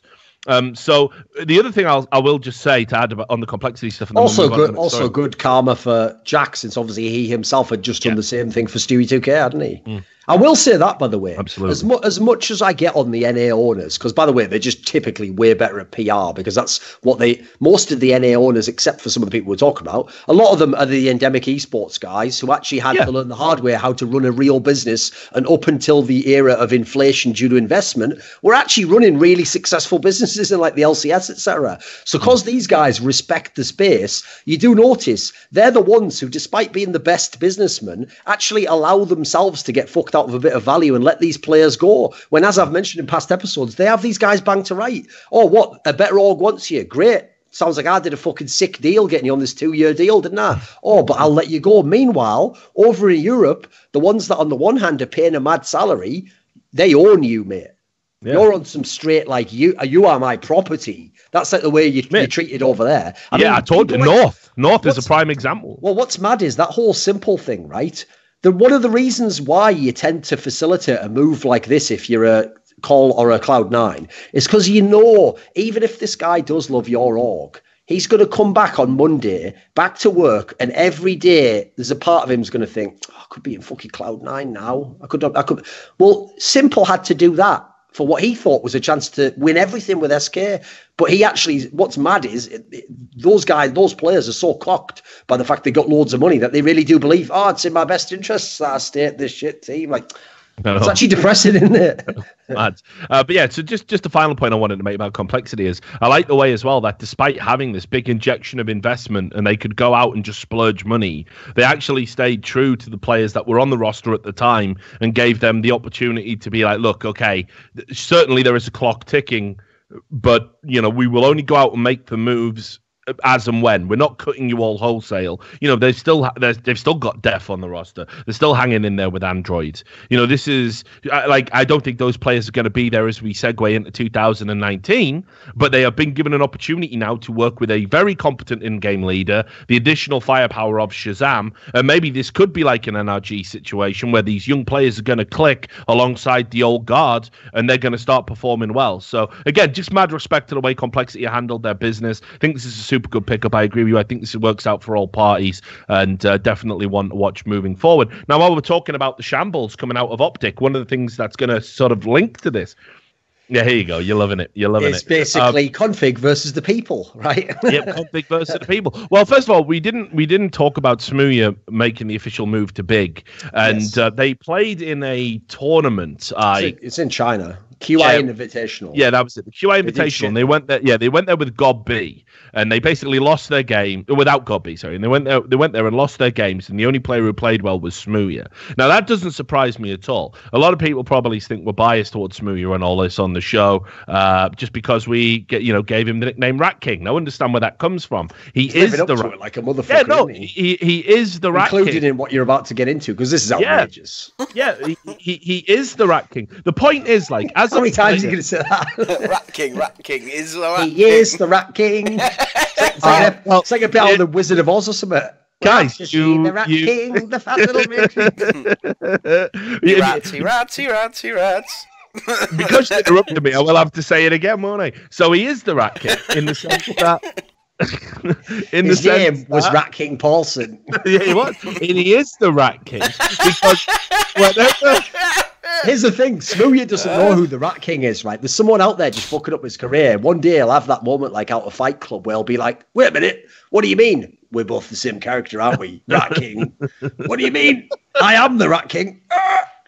I'll be like, where is my mind? So anyway, he is the Rat King. Because every piece of information... Every piece of information that comes his way, he immediately puts it out there on Twitter. He just did it again for another player. I can't remember the guy's name. I'll find it just now for you. It was that guy Stanley with a 1 who stood in for what team was it? Left Ghost Gaming. Ghost, yes. And apparently just stayed in a hotel. And like halfway made to play from a hotel, on Hotel Net, on a hotel table. Now, look, this is definitely the kind of thing that I would talk about publicly because I'm a journalist. Now, first of all, in the initial tweet, I'll give it to you here, Sam. Stanley didn't say this. So Stanley might want to make good with his employers and be like, listen, I had a bad time, but I certainly don't want to talk out of school and reveal what went wrong, because some organizations think, well, listen, if you're going to go out and basically tell people that all the shit stuff we do, we're not going to pick you up. And it's like, it's completely reprehensible. But there are mechanics in place. There are people in the scene like me, you, who we will call them out on your behalf. Rich, I don't want to say that because it could affect my career. Now, let me just open this dialogue to Smooya and tell him everything that happened to me. Well, got that off my chest. Sure, this won't get out there. Off to sleep I go. Yeah, and that's the thing. So obviously, either Smooya heard about it or Stanley told him, and he's breaking a confidence. We won't know which one. But Smooya just tweeted out, and he does this all the time. And I'm sure he's going to make an argument going, how can you ever talk about calling out the bullshit? I'm not a pro player who represents organizations. I'm not a pro player that is privy to the, pro players come to me for important stuff, and then I protect them as a source. I don't go on Twitter, reply to them saying, hey, remember that wicked story you gave me, mate, of how your org is bending you over? Thanks for that, because then they don't get work. This isn't the way to go about things. And that's why I've always called him the Rat King, because he is the king of ratting on any little piece of information that he hears in the scene. And it's not what you should be doing as a pro player. And in many cases, the information he's leaked goes on to potentially harm fellow pros. There is no high ground to take on this. So he did get the movie... what isn't it called, like A Field Mouse Goes West or something? It's the one about Fievel when he goes to America, and there's that thing, the Mighty Mouse of Minsk, where it's like created by all the mice. Like, get that and Photoshop Smooya's head onto that. Right. So it's just insane that he has consistently done this. So now he's in big, and let me tell you, you've had a great first tournament where you have proven, yes, at that level in that. It's that caliber of opposition, you will get work done at LAN. All of the stuff about, he's got VAC banned accounts, we've still never had a definitive answer about that. He maintains his innocence. I've got no reason to doubt his version. It's certainly strange that someone would try and impersonate him on an account to that degree, and that the account would somehow contextually be linked to leagues he's played in. But certainly, without any full evidence of it being his, I will always give the player the benefit of the doubt, always. And certainly, I think it was the UKCS website that put that out there. And if he's innocent, that's a terrible thing to have to go up against. I can understand why that would make you combative. But ultimately, that's all irrelevant now. You're in a team, you're likely going to be going to a major, and yet you're still behaving like this and talking out of school and leaking professional stuff that you're going to hear. So I don't like that. Then on top of this, he did a stream the other day. And if we're going to be critical of KNG, which we were, we obviously need to be consistent and be critical of this. And he did a stream, and sure, the British sense of humour is a unique one worldwide, let's say. Sure. But he did a stream where basically he was talking about the situation we just talked about with Optic. And Smooya said in no uncertain terms that if the Danish players have been talking in Danish around him, he would punch their teeth in. I think he just said a foreign language, but the same thing. Yeah. He would punch their teeth in, especially if they looked like config. Now I've got to say, it's like such a springboard for Salford, isn't it, on every level? Yeah, I mean, definitely is. Which I'm not. Put it this way, Smooya, you look like the pre-super serum version of config, you daft cunt. I've seen Captain America. I saw a wicked comment in the thread about it. I linked to the clip where somebody said, "How is Smooya going to knock anyone out with his breath?" Question mark. Which I thought was pretty good. Yeah. That was pretty good. Looks like a man. Monster Munch. Looks like he does subsist on Monster Munch. Yeah. I can dig that. So I thought that was good. But anyway, the point is, I'm not gonna denigrate how he looks or whatever. Don't do it. Yeah, no, it's irrelevant. Not least because they'll knock you out. Yeah, exactly. I wouldn't want that. So. But the idea that now. Oh, by the way, just as a quick statement, because as you said, the UK sense of humour. People are going to immediately, by the way, say this is hypocrisy or say we're lying, but I'm already prepared for that. I don't really care. But in this particular scenario, in no way is he actually seriously implying it in the way KNG did. KNG's was not meant to be a joke. It was like. Now, listen, he might not have literally meant I'll kill you, but it was literally the logic was like, I'm threatening to beat you up. Now, I know that's what in words Smooya's saying here, but anyone who's been in a fucking practice clan war in a European country for the past 20 years knows that that's just the kind of stupid shit you type. It's the same as saying, see you at land, basically. You're not really planning to see him at land, are you? No, exactly. And I think that's fair. And I think when you add the fact that KNG was storming through a hotel trying to find FNS. Doesn't help, does it? Yeah, it doesn't help, right? But I'll definitely say this. If you've been picked up by a professional organisation for the first time in your career after moaning about how you need the money to help your family and Epsilon and saying publicly Epsilon have held you hostage and the buyout was unreasonable when actually, 40 grand for a talented player doesn't seem unreasonable to me in the current market. What I would then not do is engage in a series of unprofessional behavior that could honestly, if this blew up, a Polygon or a Kotaku got a hold of it and spun it, it could blow up and you could find yourself out of the team before your career's already begun.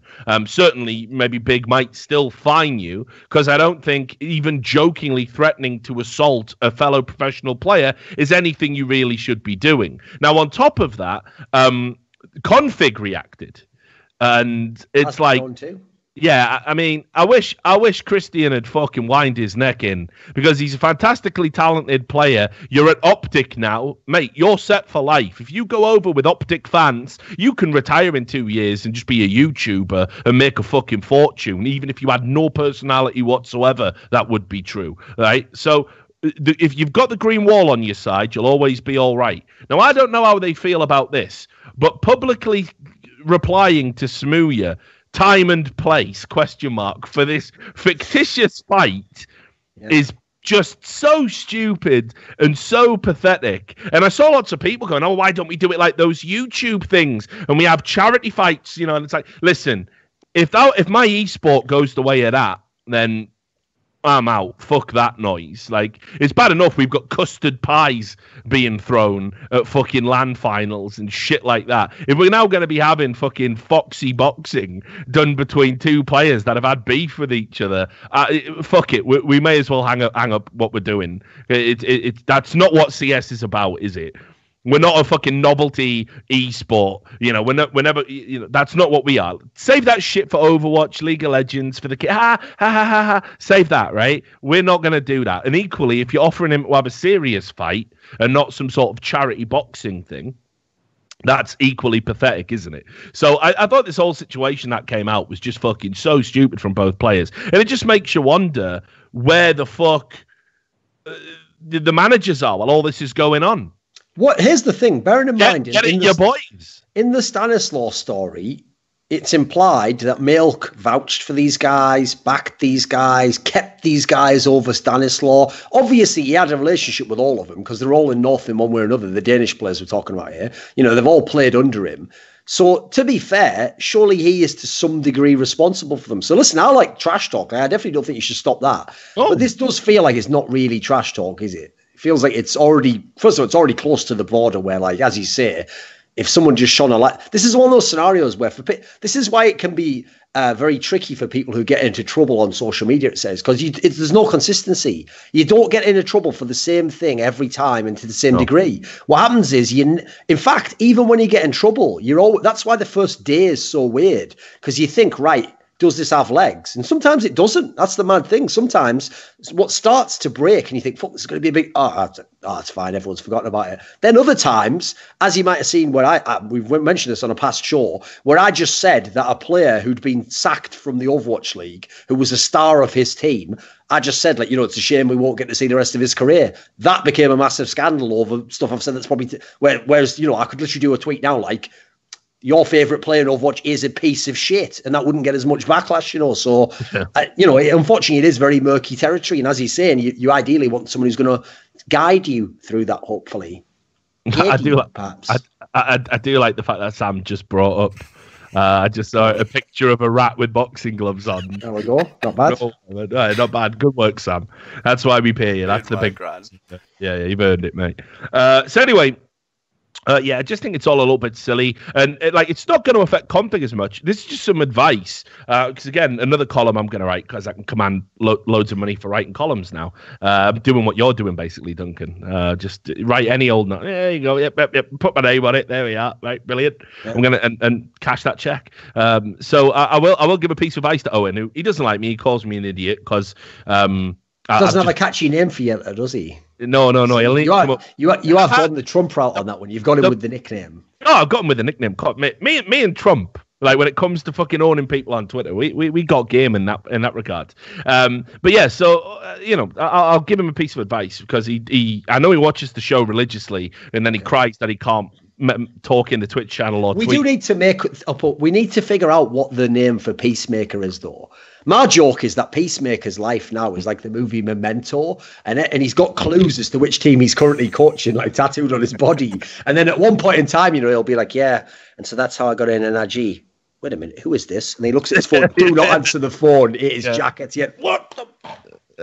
But I'll just give you some advice. Like, if you really need this job, and it's evident you do, and you really need to make a go of this, and keep in mind, everybody, because you're a UK player, you're already got a lot of people who are going to be fucking wrecking you if you fail. And he did already cry that literally, if he isn't in a team, that his mum isn't going to be able to live due to lack of benefits. So I don't know about you, but I'd probably try for your mum, maybe. That'd be a pretty good reason, Like if that's indeed true, sounds like a pretty good reason not to get fired from a big team, mate. Yeah, I would just leave all this shit to go, because one of the pitfalls and perils of the UK scene is, and we've talked about this before, the attitude is you have to pretend that none of this means anything to you to maintain some sort of cool veneer with your fucked up entourage of which is the saddest thing when I saw him doing this, by the way, because that was always what we always used to point out is the attitude that killed the UK scene. So the idea that you get one good player out the UK scene, it's like, he embodies that principle. Sound. Yeah, and it's just so stupid that to basically appease a bunch of people who will never be as good as you, the kind of rats who go O&I series, bomb out at like 86th, and then complain about how I didn't want to try anyway, but everyone was cheating probably, wherever the these fucking losers are going to lead you down a road where for you to appear like cool with them. I've seen the kind of fucking idiots that come off whenever Smoothie complains about me, they tweet at me going, gonna bang you out, mate. You fuck off, you daft little chav cunt. Like, you're nothing. You are literally less than nothing. And if you're trying to pander to these people, they are going to fuck your professional career up. And you have got so much marketing potential because you are literally the only half decent UK player. You can cream all those UK sponsors.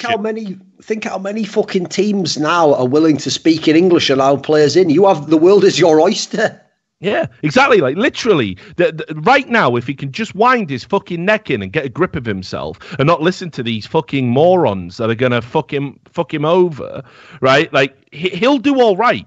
But if he's going to be offering to fight people and trying to appeal to the fucking 200 people that watch his fucking stream and Jesus Christ, Sam. The 200 people who watch his fucking stream, I'm gonna bang you out, mate. I'm gonna bang you out, mate. If that's your fucking mindset that you want, right? Then you've already lost. You are already a failure. I think the only way we can fix this, right, is we need to set it up so that there's a system on Smoothie's PC. Maybe we could just reverse engineer it through like the Faceit client or something, so it like rigs the fucking voltage or whatever of his motherboard, so that every time he does the wrong thing, it gives him an electric shock. Because I've heard that's one of the few ways you can train rats to actually learn. And yeah, I know it wasn't very well set up, was it? I know. Perhaps an electric shock or some cheese. Exactly, yeah. Well, in the line, Duncan. Whichever, the carrot and the stick, Rich. The cheese or the shock. That's all you get if you're a rat. So anyway, let's get on to Sydney, shall we? Because at the moment, he's about to have a fucking shorter big adventure than Tom Hanks in the 80s. Not bad. That's pretty good. Again, all references to be in no way relevant to the audience. I know. Including Smoothie, who's that like? Never you mind, Wilson. You raggedy ass motherfucker with your haircut. Looks like Cress. You look like a chia pet, mate. Except that has grease just ripping down the side of the obvious. You're so unreasonable, mate. You're so unreasonable. He's the sort of person, actually, who probably fucking grows cress, but then you just grow it for a hobby. He actually is the daft cunt that makes the little cress sandwich at the end and eats it. What are you on about? You never did that at school. When you spend cress. No, you spend like 4 weeks at like nursery growing cress, and at the end they're like, "Oh, now we're gonna make a sandwich, kids," and you're like, "Oh, fucking hell, just bread with cress." It's got no nutritional value. Mad poverty. Shit, mate. Mad poverty is it? As if they only put cress in it. That's never happened, does it? Like cress in between the crust of a bread loaf, like. That's all we got left, kids. You enjoy that? No, there's no butter. Right, let's. Yeah, the butter's his fucking name, isn't it? Butterfield. Right, listen, calm down. So let's talk about what's been going on in Sydney. Obviously, it was Sydney IM. I set my alarm. I woke up for him. A little bit discombobulated as a result, but I did watch the games today. And there's a few like big stories sort of coming out of it. Some better than others. So I guess the immediate one, and we have to dedicate some attention to, is the issue with SK Gaming, which, if you remember in our last podcast, we said SK Gaming had got to start getting it right and getting it right soon. They've got the move to Immortals looming. They really have had enough time now to bed in Stewie 2K to some sort of degree.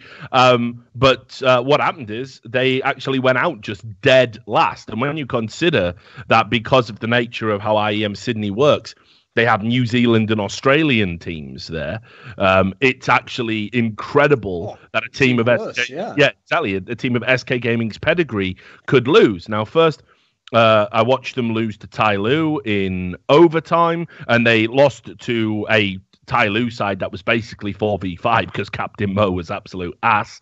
But whatever. And then you're like, okay, well, it's Tai Lu, it's overtime. It's fine. You know, that can happen at tournaments. Maybe you're still jet lagged or whatever. Their next opponent in a best of 3, mind you, was Greyhound. Now, I believe Greyhound. I've never heard of these. I only knew one person on this team, which is a guy called Dexter, because I believe he was on Chiefs before. That's it. I'd never even heard of this team before. Yeah, so, I mean, there was one bit I didn't know. Obviously, a guy called Dick Stacey made a name for himself. That was hilarious, that little clip, Yeah, today. Look that up. Yeah, check that out. It just goes to show, again, comparing CS to Overwatch. Overwatch, there's outrage because somebody teabagged someone in a game. Meanwhile, you have someone called Big Dick Stacey. There's so many jokes. I'm not doing it. Right, Big Dick Stacey basically do a sort of motivational speech that's all revolving around dick jokes, and it's the front page clip, and ESL are promoting it, and everyone thinks it's hilarious. It's weird how that works, isn't it? But anyway, so they were able to beat SK Gaming in a best of 3, and I will read you the maps, right, Duncan, if you didn't see it. No, you're not going to believe it. Right? I saw this, actually. I watched, like, the last map. Mirage, certainly in SK Gaming's wheelhouse. Absolutely, Map 2, SK Gaming beat beat them on cash, but it was a lot closer than 16-11 dictates. It came down pretty much to a couple of 1v1s, if I remember rightly. 16-11 on cash, SK Gaming are picking cash now. That's where they're at with the map. But then the final deciding map is Overpass. Well, fallen teams on Overpass, and certainly Stewie 2K coming from a team that performed well on Overpass. Yeah, like they've got Overpass on lockdown. Well, no, they got fucking absolutely manhandled after being in the lead. And Greyhound won 2-1 to eliminate SK Gaming from the from the tournament. Now, just as a little bit of extra fucking spice, just to throw in before we get into the meat of it, a little bit of banter. I did see this. Someone might want to tell Stewie. I love Stewie. Great guy, been drinking with him, love him. But Stewie, I'll tell you, if no one else. He is also, by the way, for anyone wondering, because obviously he's been in the position that the configs, the Smoothies of the world were in the past, where he's made ridiculous statements on stream and Twitter. But actually, here's the difference. In real life, he's one of those guys who isn't like that. Like, he doesn't go, like, for example, he doesn't just come up to me talking mad shit. You know, he's a very cordial person. In fact, he's a short to him, yeah. Which is the way you should do it, by the way. If you do the theatrics and you do the WWE thing, yeah, do it online. That's where the fans are. Don't bring it to real life as well. Don't actually make that part of your personality. Nah, and he's a really cool kid, and I thought that, like, handled lots of stuff well. Actually, you know, that maturity that belies his years. I remember when that video fucking got popularized of him getting fucking banged out while he was at school. And it was on World Star Hip Hop of all places. And it's like, you know, that's potentially embarrassing. He took that on the chin. He went, listen, yeah, I mean, he could even, there was plausible deniability. It was like a shaky phone video. He could have denied it was him and just said, he got knocked out first that time too. Yes, indeed, he did. But, you know, like I like Stewie, but you've got to understand where SK Gaming are. And I know a part of his brain is already regretting the move because this is not. I don't think he's the only one in the org, to be honest.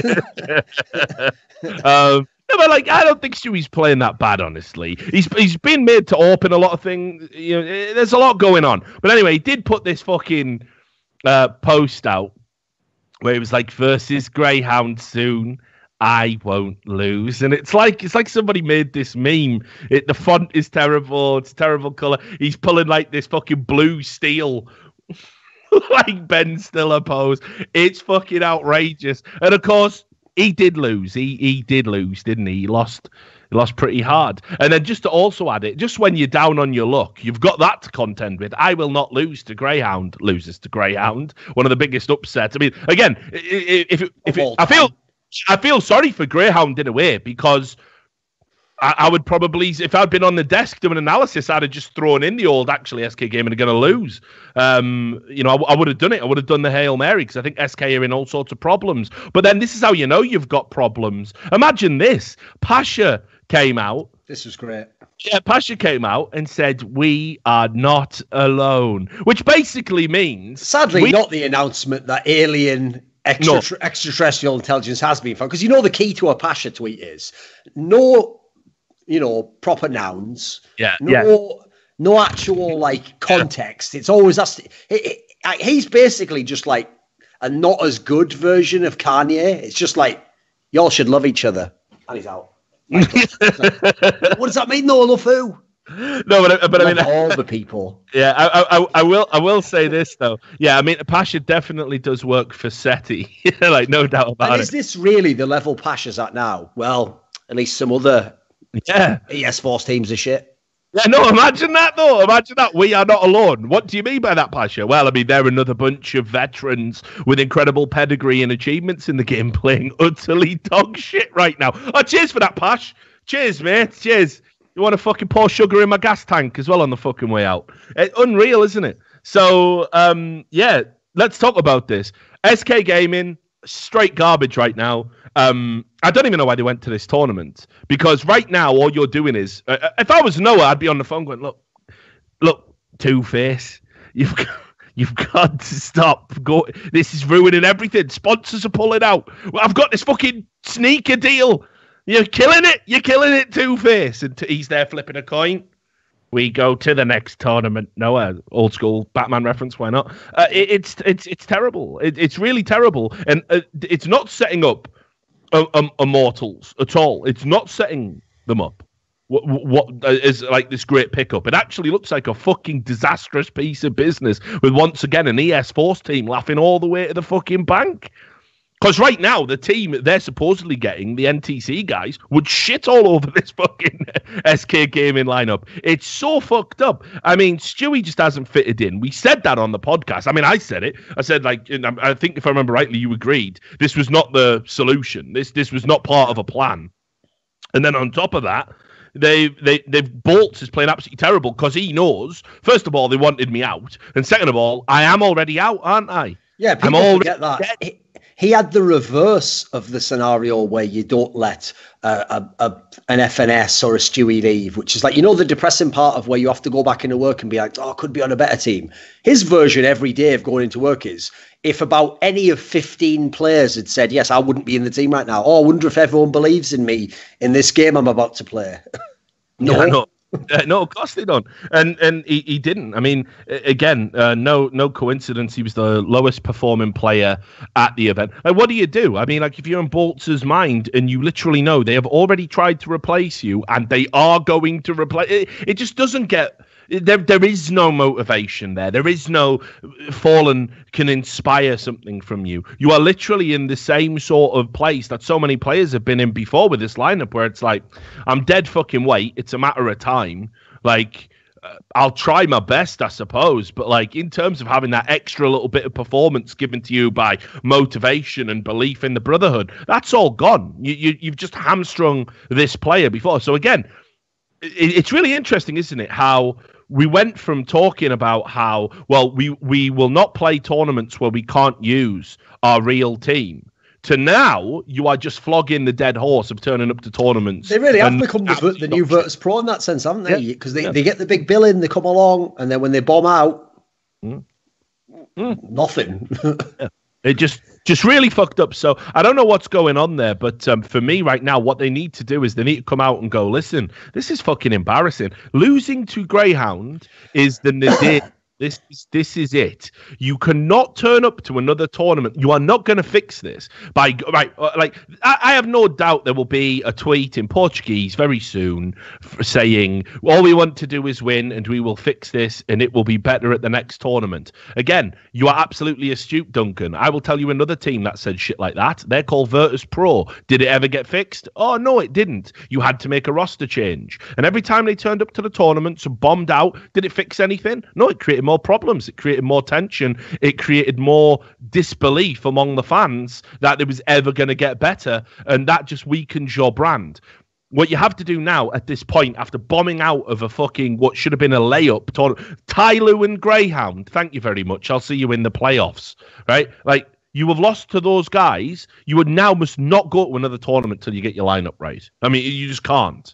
I don't know if SK Gaming are trying to get the mileage out of them before they sell them to Immortals or something, and they're making them go. But this is doing no one any favors. This is a fucking embarrassment, frankly. Well, I mean, the delusional joke would be like, yeah, but Rich, we're still trying to win that Intel Grand Slam.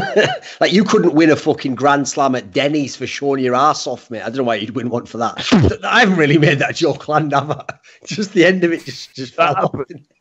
Why would lovely ass? Do you want a Grand Slam, mate? Do you want a big breakfast? Anyway, there? I didn't know what sort of contest you could win there. Yeah. Fucking live a day in the life of Smooya cosplay. I don't fucking know. Anyway, so I mean, my problem is, you agree with that? I think you need to make drastic changes to this team. I will say this, right? Because I've brought this up a few times. I noticed no one else seems to have picked up on it. But I don't know if it was just that the news poster themselves didn't have the info. But if you ever go and look on the SK Gaming website where they announce Stewie2K has joined, it says they added him as the temporary fifth. It doesn't say like, welcome Stewie2K, new player, you know. It says temporary fifth. Now, the reason why that's interesting is because, yes, it is the worst kept secret in the scene that the team is going to Immortals. If you then add in, not only logically does that mean the rest of their contracts are going to end, so I wouldn't be surprised if you're going to test an experimental non-Brazilian player, you might just say, you know what, our contract's ending in 3 or 4 months anyway, so we're going to give you a 4-month contract. But that would even sync up with the teaser that we had from the whole Flamey and Simple thing, where they still said if they want them, they can have them them in July or whatever it was, So the teaser still is, maybe that move can still happen. Maybe it really was just delayed. And in the meantime, SK is right. We'll give this a try, see how it works. Because if not, if they don't have something like that in the pipeline, SK is in mega trouble right now, because I don't know how you fix this team. Because there's two factors to this team that are really bad, Rich, which is, yes, I don't think Stewie 2K has played very well. With that said, I don't know what role they thought he was going to fit in the team. Yeah. Bolt is obviously playing terribly, but that was already a problem anyway, which is part of the reason why they wanted to replace him. I'm not going to exaggerate. There is one good player in SK right now, and that's Fur. That's it. Everyone else, for their own standards, is terrible. And forget even their own standards. coldzera right now is playing like just an average pro. And when you consider that was one of the narratives, what would coldzera be like without Taco? At the moment, hot garbage. Like, nothing like the superstar I remember before. Then the other guy that everyone always used to bring up, and I know a lot of fans actually think for some reason that I actually dislike Fallen as a player, which is very bizarre, because the only reason why I downplay Fallen as a player is because, for example, in the last lineup he was in, the one where they had the Phelps guy, and then later on they had Bolts got into the team, I thought people gave him too much credit, because what they did is they would say, coldzera, best player in the world, of course. Then, of course, you got to throw in Fur, also an MVP candidate. And then they would go and Fallen, he's the best AWPer and in-game leader. And I'd go, wait a minute, come on, all four of these factors are true. And yet you don't, it's not a dominant era where you win every turn. Come on, this is just ridiculous, isn't it? So I always felt like the problem with the last lineup is, I think in the last lineup, and in fact, ever since they got FNX and Taco, I felt like Fallen became more of a Carrigan-style leader, where you just, you know what your troops want to do, and you make small calls, and then you trust that they're pros and they know what to do. In fact, that was what looked like his revolution was to train these guys up so that he didn't have to he didn't have to existence micro you around the map. Problem is, though, if you do that, then since the player made the decision, yes, maybe based on your formula, you don't get the same credit as that mastermind Napoleon tactician who really is moving people. So I always thought simultaneously people overblew him as an in-game leader because the team won, but then also they really overblew him as an AWPer, because what I really loved about Fallen last year as an AWPer is he was a very clutch player. So he didn't show up all the time. He had a bunch of tournaments where the stats weren't that great, but yes, if you put him in that third map against a really good team, I bet he will get a really crazy 1v2 and he'll get a really nice kill in overtime that'll give you the win. So it'll stick in your mind. But I looked it up. There was a period of time when everyone was rating him of course, you got to say he's as good or better than kennyS and Simple. And I looked it up. At the time, he was averaging 14 kills a map, but he was winning these maps. He could get 12 kills and they'd win the map. In what fucking universe could kennyS be given 10 AWPs, get 12 total kills in a game and then you win the game? It's not going to happen, is it? So no. I always thought they overblew that aspect. So I have to say, the two people who are playing the worst relative to their role is Fallen and coldzera. So we've already got some working theory for the coldzera one. But and it's not just that he lost Taco, it's that Stewie doesn't play Taco's role. But then the Fallen one's really disappointing, because I feel like if he's had to switch to English and work a new guy in, I assume he is doing more in-game leading. But the in-game leading isn't working. And then as an individual player, he's dropped off a cliff as well. So at the moment, this is one of those scenarios where the simplest move would literally be blow the team up. Yeah. I don't know how you fix this. It's not fixable. It's not fixable. The end of story. This 5 cannot work. It will not work. And they embarrass themselves every time they turn out. But while we're talking about teams underperforming, I saw an interview from Nico where they answered every question, which is "Shut up!" No, it wasn't. He actually answered him quite articulately.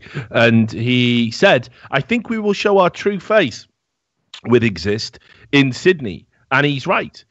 Because they lost to Renegades and to allow Renegades. I will say, by the way, just to be absolutely fair, because obviously I would definitely do this. So in the past, in the early days of CSGO, the only places you travelled was Europe was most places, and then they had ESEA lands in America. And what do you know?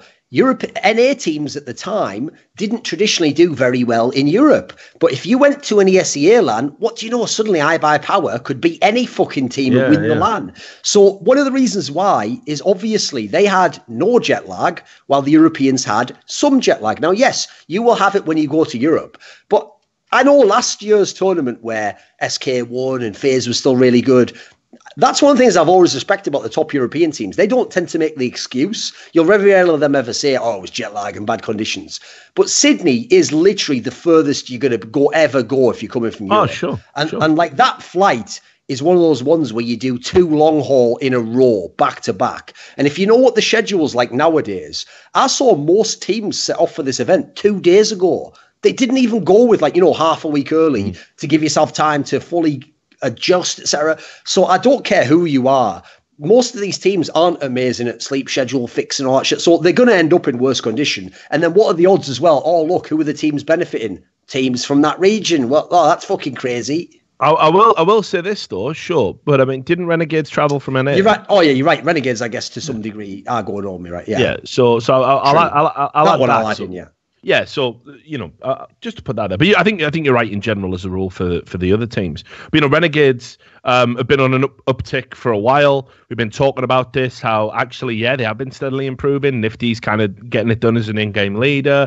Jacob, who has been drinking at the Last Chance Saloon for 2 fucking years, finally comes out, gets a chance, been playing well. But what you've really got to talk about here is 2 players in particular have started to improve, and they needed to for the longest period of time for me. It's Azza and especially Astillo, who have both started to put in performances that show, okay, you deserve to be a top-tier pro. Now, with FaZe here, it's incredible to me that they lost this best-of-3 series. Now, first of all, it's because of who the opposition is. You'd back Renegades to maybe take a map off them in certain vetoes, certain scenarios.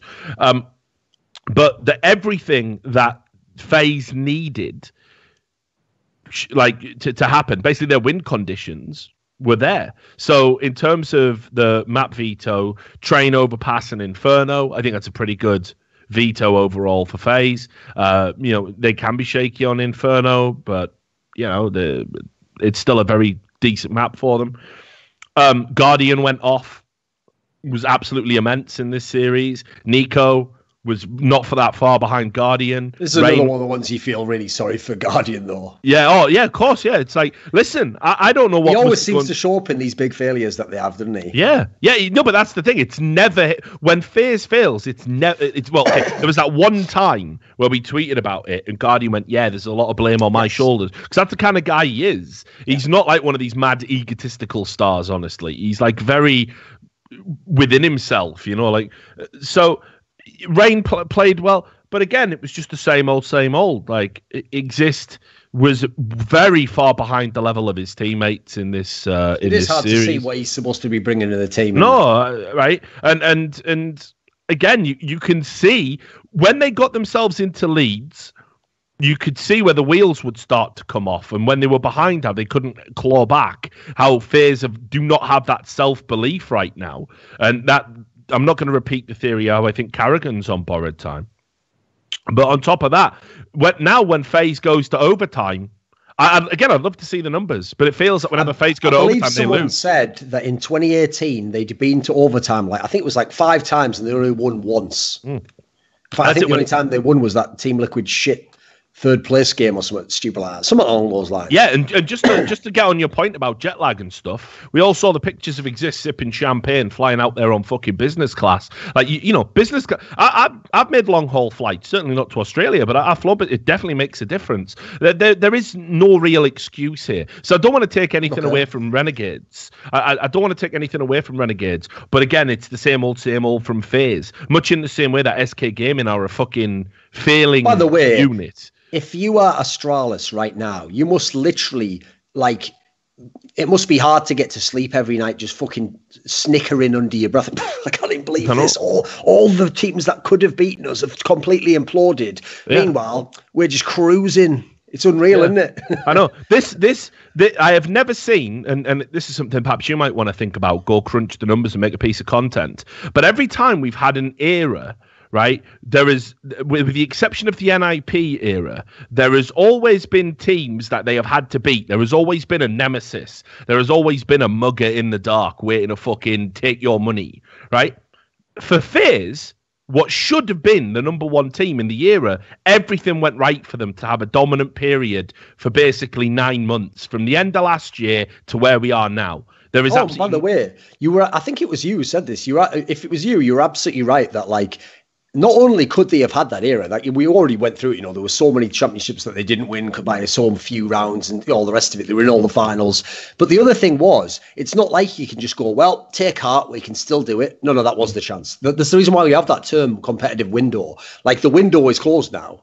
Yeah. Sorry, it is. That's it. No more trophies for this lineup, no doubt. And again, I don't want to bang on Exist. I've said it before. I have a lot of respect for Richard as a professional. I think he's a nice guy, but not up to the level of FaZe. There's no shame in that, and he's been given an opportunity that realistically makes no sense. It just makes no sense. The problem is that just reminds me of that scene from Glengarry Glen Ross. Nice guy, who gives a shit? Yeah. No, great father. Go home and see your kissy kids. Yeah, it's true. Exactly. Like winning takes brass balls. That's what. Look it up. You see this watch? It costs more than your fucking car. It's literally on YouTube. Yeah. It is called the greatest scene of all time. That's what it's called. Something like that. And it obviously is. It's straight fire. Yeah, when the Baldwin comes in and just fucking wrecks it. Brilliant. Great movie, by the way. Watch it, guys. Based on a play. But yeah, so FaZe is struggling here. That was it. But I mean, in general, in terms of like overall on the first day, it was Renegades that made it to the playoffs. Ty Lue in the playoffs. I mean, it isn't decided. It isn't. Oh yeah, you're right. Only the winning. Yeah, people can only go to the playoffs in tier 1. And Ty Lue actually beat Cloud9 in a best of 3 to go to the playoffs, and they did it pretty comprehensively. I mean, sure, one map was 16-14. It was Overpass, but I mean, they did it 2-0 is what I mean by comprehensively. So I just before we sort of wrap up the show, I want to just get you a few thoughts about this sort of Cloud9 situation, because I think we've been pretty reasonable. We've given them time to bed in and acclimatize. And, FNS and Skadoodle have sort of completed this lineup now. And I think tactically they've looked better. And I watched a video by Sean Gares on his YouTube channel, which people can go and check out. And he talks about all the things. Yeah, exactly. Sean's great. But really, again, you have to say, all due respect, Ty Lue is a team that they should be beating. Now, Ben Tet, if you want to talk about who's been one of the stars of this tournament so far, and I know it's only day 1, Ben Tet has been off the fucking chain. Like, seriously, what a player he has been. And in both of in all of the games that Ty Lue won today, Ben Tet made this unbelievable level of performance. But Cloud9, I don't know. I feel like they should be beating teams like this. I feel like they're better than this.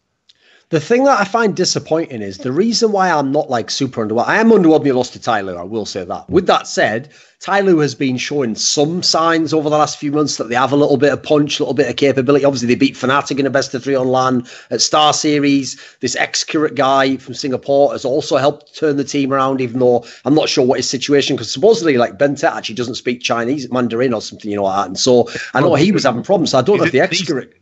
Yeah, I don't know if the Excurate guys does or not. So fair play to them that they've made this like weird move, and it's good for them. But as you say, obviously Cloud9 on paper shouldn't lose them. With that said, though, I don't have some crazy standard for this Cloud9 team, because actually, if you look at it right and think about it this way, don't think about the Cloud9 that won the major, etc. Because as I said, even that was an overperformance, as you've seen by the fact someone willingly left the fucking team like 2 months later. Look at this lineup and think about it this way, right? So on paper, your best player, probably Automatic. Mm-hmm. After that, who else is even star material? Maybe Taric, if he's in his best form, right? Okay. If Automatic and Taric are my 2 best players, I mean, that could be a good team. That could be an upset team. Who else have we got? Rush. Yeah, he's a decent enough role player. Seems like something of the NBK of the NA scene, willing to play his role, good teammate. After that, you're in a scenario where it's like in FaZe with Exist. Their problem is they already had Karrigan, who was going to low frag. Yeah.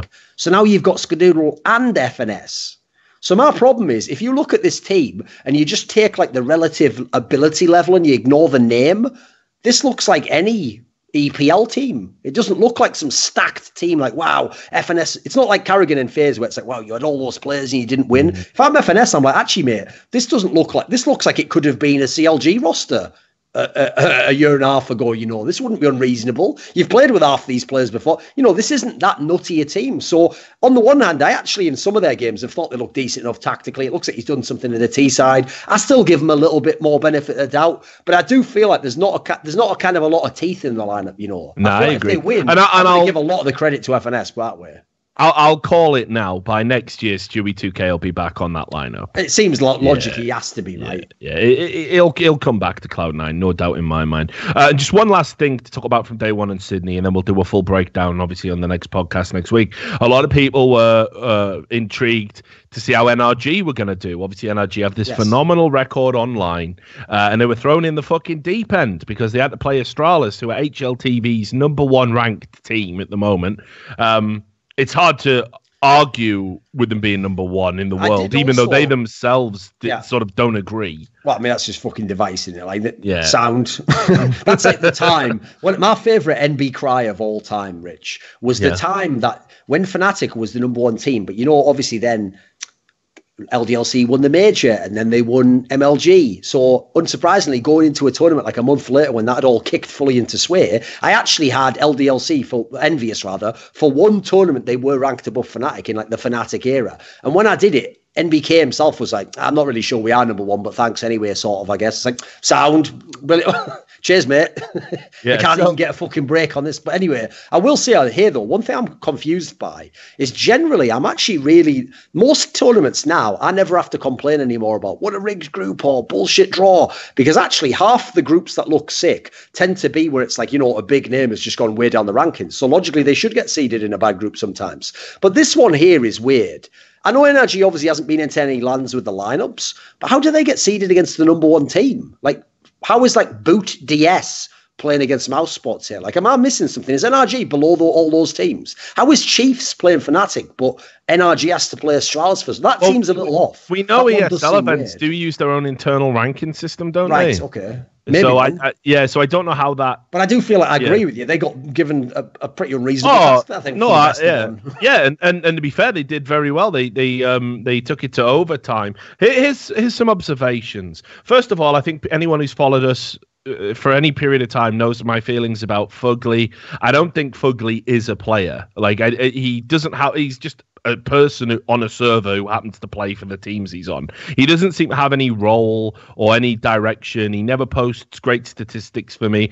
Like, even here, you'll see 16 to 28 and think, oh, that's not that bad against Astralis. The reality is, I think before overtime, he was on something like 8 kills. He had been clear dead weight. And when you consider, like Daps, who's the, IGL, and not known for being a good fragger, has actually been hitting a very consistent level of performance in this NRG lineup. I don't know. I've always felt that Fugly was the make weight in pretty much every team he's ever been in for me. So I don't really rate him as a player at all. But obviously, look, sometimes teams, and very often teams, are greater than the sum of their parts. And NRG did have this incredible run online. I feel here you sort of saw how one-dimensional Fugly is. I'll also say this. Cirque was very, very good, but he wasn't online Cirque levels of good. I saw him whiff a lot of shots with the AWP where you feel if it was an FPL game or a Rank S game, rather, he would have fucking absolutely smashed those. And, he played incredibly well. Like, this is a huge step up, sure, right? So, obviously, there's that, and there's going to be a little bit of nerves, no doubt. But he did miss a few shots that would have really turned rounds around if he'd hit them. That's just a fact. So, I'm not saying he's an onliner. That's an absurd premise, because he's just dropped 25 kills against Astralis, the best team in the world. But I honestly felt that NRG they had their opportunities to win. There were a few rounds that completely, turned around. Now, Ethan and Breezy played to the level I thought they would. I feel like Cirque is such a talismanic player for them online that it's reasonable to expect him to do a little bit more than he did here. Not to put the blame on him, but I thought all things told, NRG looked great. And certainly they're going to smash its Boot DS they play next. So they're going to absolutely fuck them up, no doubt. The concern for me in this game was like, it's not like Astralis was shit. Astralis is still pretty good. It's obviously one of their maps and always has been. But like, if you have a game like this, one of the funny things is, I've always mentioned this, especially if it's like Team Liquid, Cloud9, Device always just seems to like eat up those NA teams. Like, I don't know why. It seems like the only teams he never gets any issue against at all. Yeah. So if he has like what for him is like a fairly quiet game, and then you still narrowly lose it, yeah, you missed your chance there. Like, that was like everything was aligned. The map, you have your good players going off, your in-game leaders having a go. Everything was aligned for you to win the game. So in a way, that does underwhelm me a little bit. With that said, though, you were playing the number one team in the world. Like, that is ridiculous. Yeah. Think about the standard. Think about the standard we're talking about here and the expectation for NRG, where we're literally talking about how they could have beat the best team in the world. And by the way, I will say another factor as well that I feel really bad for them, especially, is that their group is ridiculous compared to the other one. Oh, of course. Look at their group has all the favourites for the tournament in it. Yeah. Mouse, Astralis, Fnatic. So odds on them making the playoffs, I'm sorry, it's just not high, is it? Because you're going to have to play at least a really good team probably to get there. So I feel bad for them. Meanwhile, on the other side of the bracket, Renegades and Tyloo were like, which one of us is in the playoffs? No. Mad, isn't it? But anyway, great first outing for this NRG team in very difficult circumstances, and I wouldn't write them off yet. I honestly think they're a damn sight better than people are giving them credit for, and I think they'll impress a few people. So look, let's do our $100 patron questions. And then we can piece the fuck out. So Jerky's Minion, of course, long-standing supporter of everything we do over in this neck of the woods, wanted to know what we think of Hunter from Valiance, if we were able to see any of it. And that's a very good question. Now, those that don't know, Hunter is the cousin of Nico. Isn't he the brother? Am I wrong? Oh, he's his cousin. You might be right, yes. Yeah, he's the cousin. Okay. So he's actually older, by the way. Yeah, I believe he's like 23 or something. Yeah, he's the slightly older cousin of Nico from FaZe, and a lot of people have talked about him as being this great sort of untapped potential talent in the same way that Nico was. If you remember when Nico first came in, to the scene, he was kind of a player that was in and out of Mouse Sports, was loaned out to teams, and was considered to be this great talent, but it took somebody buying him out of his it took Mouse Sports initially kind of giving him a role and in the obviously team. No one knew if he was legit because he came from a country that no one really knew. And again, the big problem in Counter-Strike is, as bizarre as it sounds, if you get really insane numbers against the nobodies, people for some bizarre reason think, oh, you definitely won't make it then, but because a lot of people like that. Now, I did watch a little bit of Valiance, and I got to say, against the caliber of opposition that he's been playing against, he does look like he can hang at that level. So let's be clear what I mean by that. I think Valiance recently have played Godsent a few times. I think they played him at the. They played at DreamHack Marseille as well. Yeah, and Marseille. And then they've played against Fragsters, I want to say as well, like that Danish team. Now, at that level, Hunter certainly looks like a player who will definitely put up the numbers, get it done. He is better or equal to or better than those type of players. But the reality is that he doesn't stand out in the same way like a Rops did when Rops broke through and you just knew this kid was going to be mustard. All the pros fucking hated him. Or Stewie2K, same story. Stewie2K was bodying experienced pros online, was the go-to player to pick up in pickup games. Everyone calling you a cheat, gets into a pro team, carries on. Now, is Hunter at that level? Not for me. But if I was one of these tier 2 teams and I needed a firepower increase, I would certainly be monitoring Hunter. I would go and pick him up, because what's his buyout from Valiant's going to be? Real talk, it's not going to be a lot of money. He is the type of low-risk investment a tier 2 team should be making, and I certainly hope he gets his opportunity, honestly.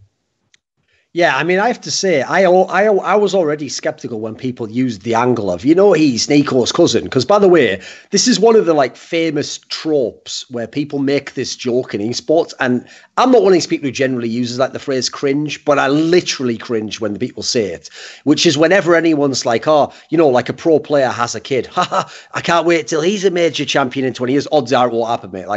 You don't get past your skills by just genetics. It doesn't work that way, In fact, the best example ever, obviously, is Henny is like identical to fucking Lucas One. But Lucas One is a totally different player with a totally different skill set, isn't he? Yeah, like it doesn't work that way. So that already is cringe. So bearing in mind, all you need to know is, do you remember fucking Kenny Dalglish's kid, Paul Dalglish? Yeah. Well, say no fucking more. Exactly, that guy, right? Kenny Dalglish, one of the greatest footballers to play in British football. Paul Dalglish, absolute fucking dog shit cunt. Like, so that's all you need to know right there. The idea that like some talent is in the genes, I don't know. I've yet to see any evidence of that. Certainly, there are outliers, anomalies, where you do get like legacy players. But I mean, fucking Callum Best tried to play football for fuck's sake. Don't mean shit.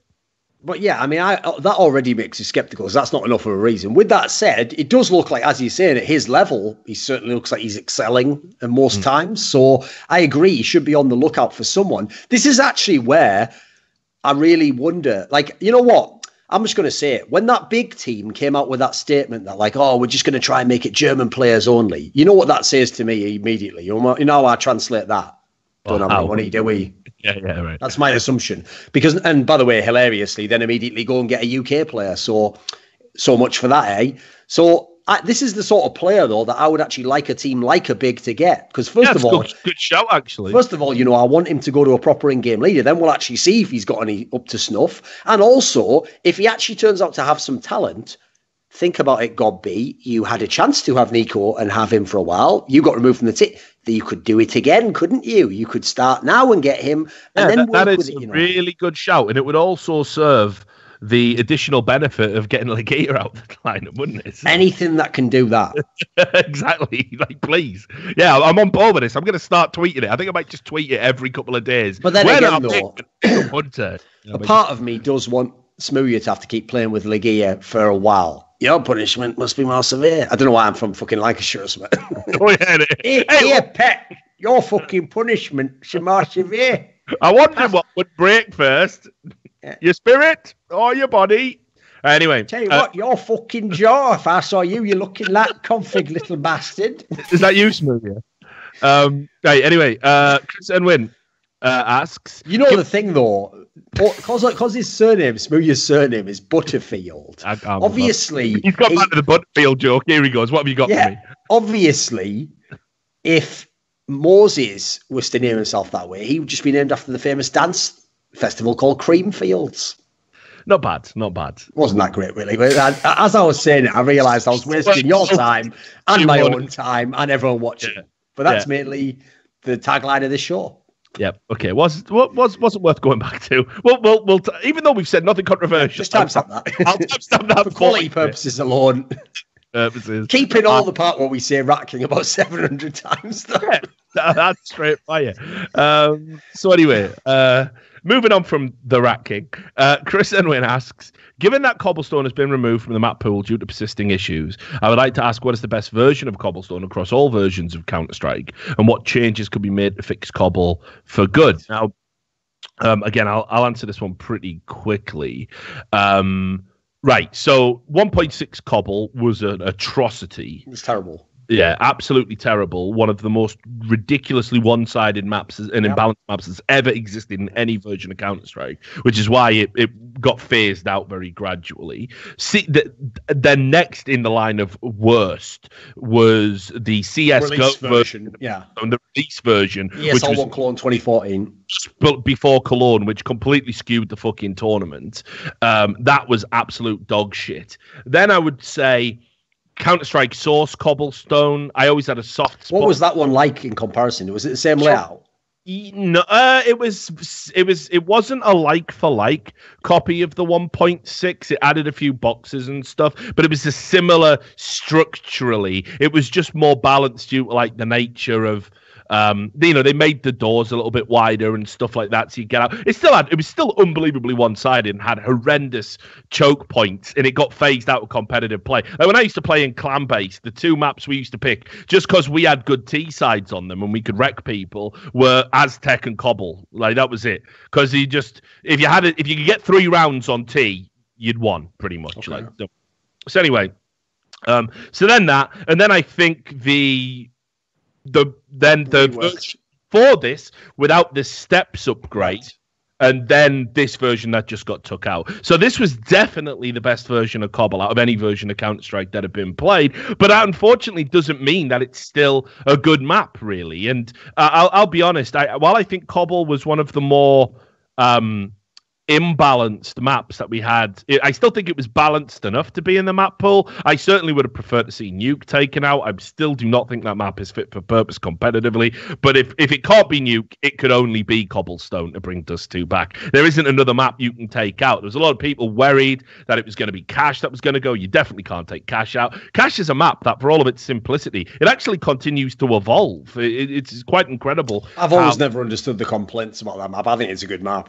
Yeah, I hated it when it first came out. To me, it's like people often compared it, especially when Dust 2 went out, as in like Cache is the new Dust 2, because obviously it's like a map you can play fairly loose, you can play off skill. Yeah, but the good thing, unlike Dust 2, is you can also simultaneously run strats. It allows both aspects. That's what I like about it. And it produces some really great games, I think. So I think Cache never deserved to be in that category with those other maps you're describing now, which all have massive flaws. Yeah, definitely not. And obviously, then the other thing people were worried about was, is Mirage going to go? Well, you can't take that. It's never been taken out. Yeah, it's never been taken out, and that is the best map that we've got, in my opinion, in the competitive map pool. It's the one that throws up the most exciting games. It's the one that can completely go either way.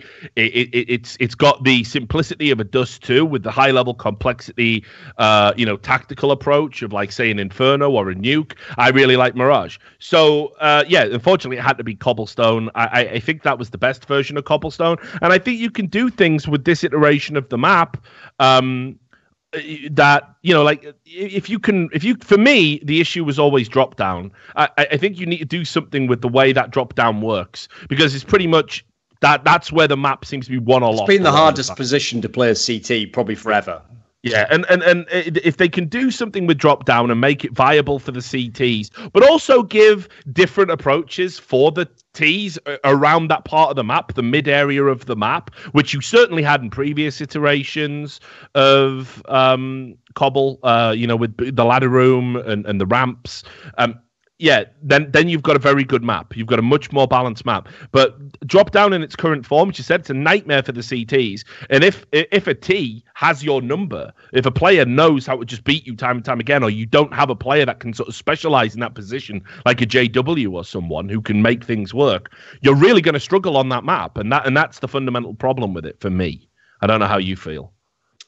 There was one version you missed out though, which is at the end of 1.6. It came back. It was called Forge, and it was in the last couple of years they put it in, and it was a rejigged version of it, but it wasn't very good. I have to say that actually shared some common things in common with the CSGO setup. Except they had this weird thing from CT Spawn that went round the back to the other site. So there was like an extra way to go into the B site, basically. That wasn't good, though. Like when that came out, that was a map that literally no one played out of choice except Moscow 5, which was the Russian team. And they just did it as like that thing where, like if you're not going to be the best team, you may as well at least practice a weird map on the off chance you can get some wins. So that's what they did. Yeah. I think I'd generally agree with your run up. Like, for example, this is one of those ways you can tell people who didn't actually watch 1.6 but pretend to, is the ones who were like, remember the old games on Aztec? It's like, no one liked these maps, like every pro in the days when those were in the cycle used to be like, why are we playing maps like this? Like, it's almost like, in fact, if you ever had to drop down and play,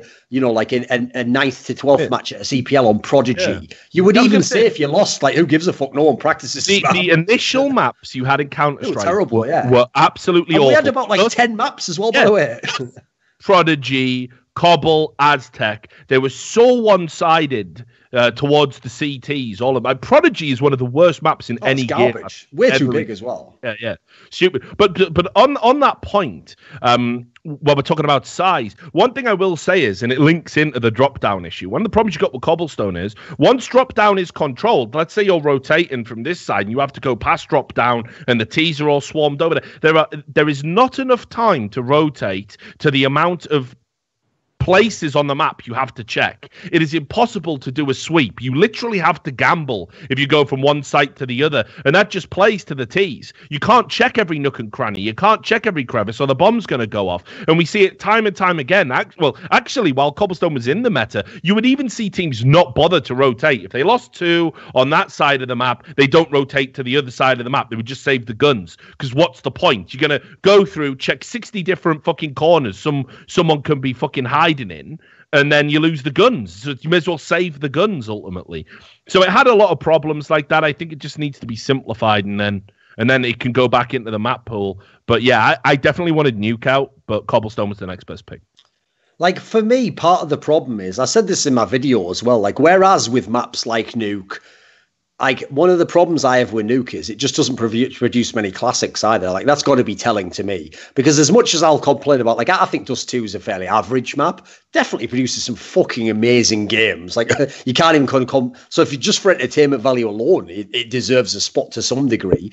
I will say that's been where I've been very up and down on Cobble, though, because here's the thing. That sweet spot when it was the rework, so like 2015 going into 2016, when Cobble used to be a very played map, that was pretty good, actually. It produced a lot of good games. I think partly because if you remember back then, it got eventually, especially by the end of 2015. So like it felt like almost every top team, except at the time Astralis, obviously, played the map. And so they were all good at it. And you had this cool scenario where if Virtus Pro played Envious, played Fnatic, played insert other team, you would have a lot of like a competition and parity on the map. It was a really good one in that sense. So I can't say it didn't produce classics. It's just that I have to say in the last couple of years, I did feel like that part dropped off a cliff. Like it became very set in how it was played, got very stale. I don't feel like there was as much innovation. And when you're like breaking down areas of the map, that's one of the reasons I think it's sad, because I actually feel like the setup of the A site, and especially like the Matrix area, I kind of like that actually. I think that's pretty good.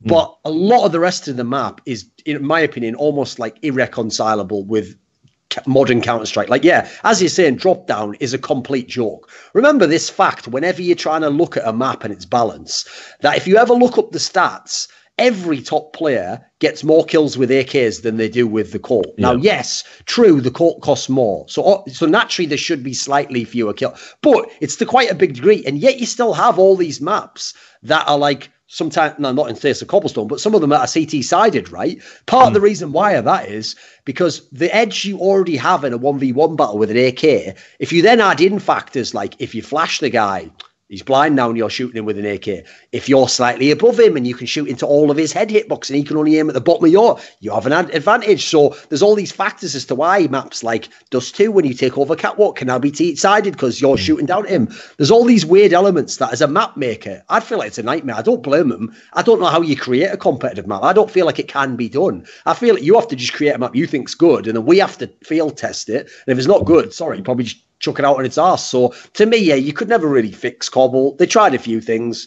I think it's better to just say, try a new map design, you know. So even though in my video I said I wouldn't have put it number 1 to go out the pool, it still would have been on my shortlist. It was definitely like number 2 or number 3, you know. So in that sense, I'm glad it's gone. It's just if I only had to pick one map, I would have picked Nuke, yeah. Yeah. All right, then. So we can wrap up the show there. I'll let you get back to doing whatever it is you were going to do with what's left of your evening. All that remains to be done is to, well, first of all, tell you all to tune in to IEM Sydney, which I think it's starting soon, right? I think I might go to the gym, come back and watch the games.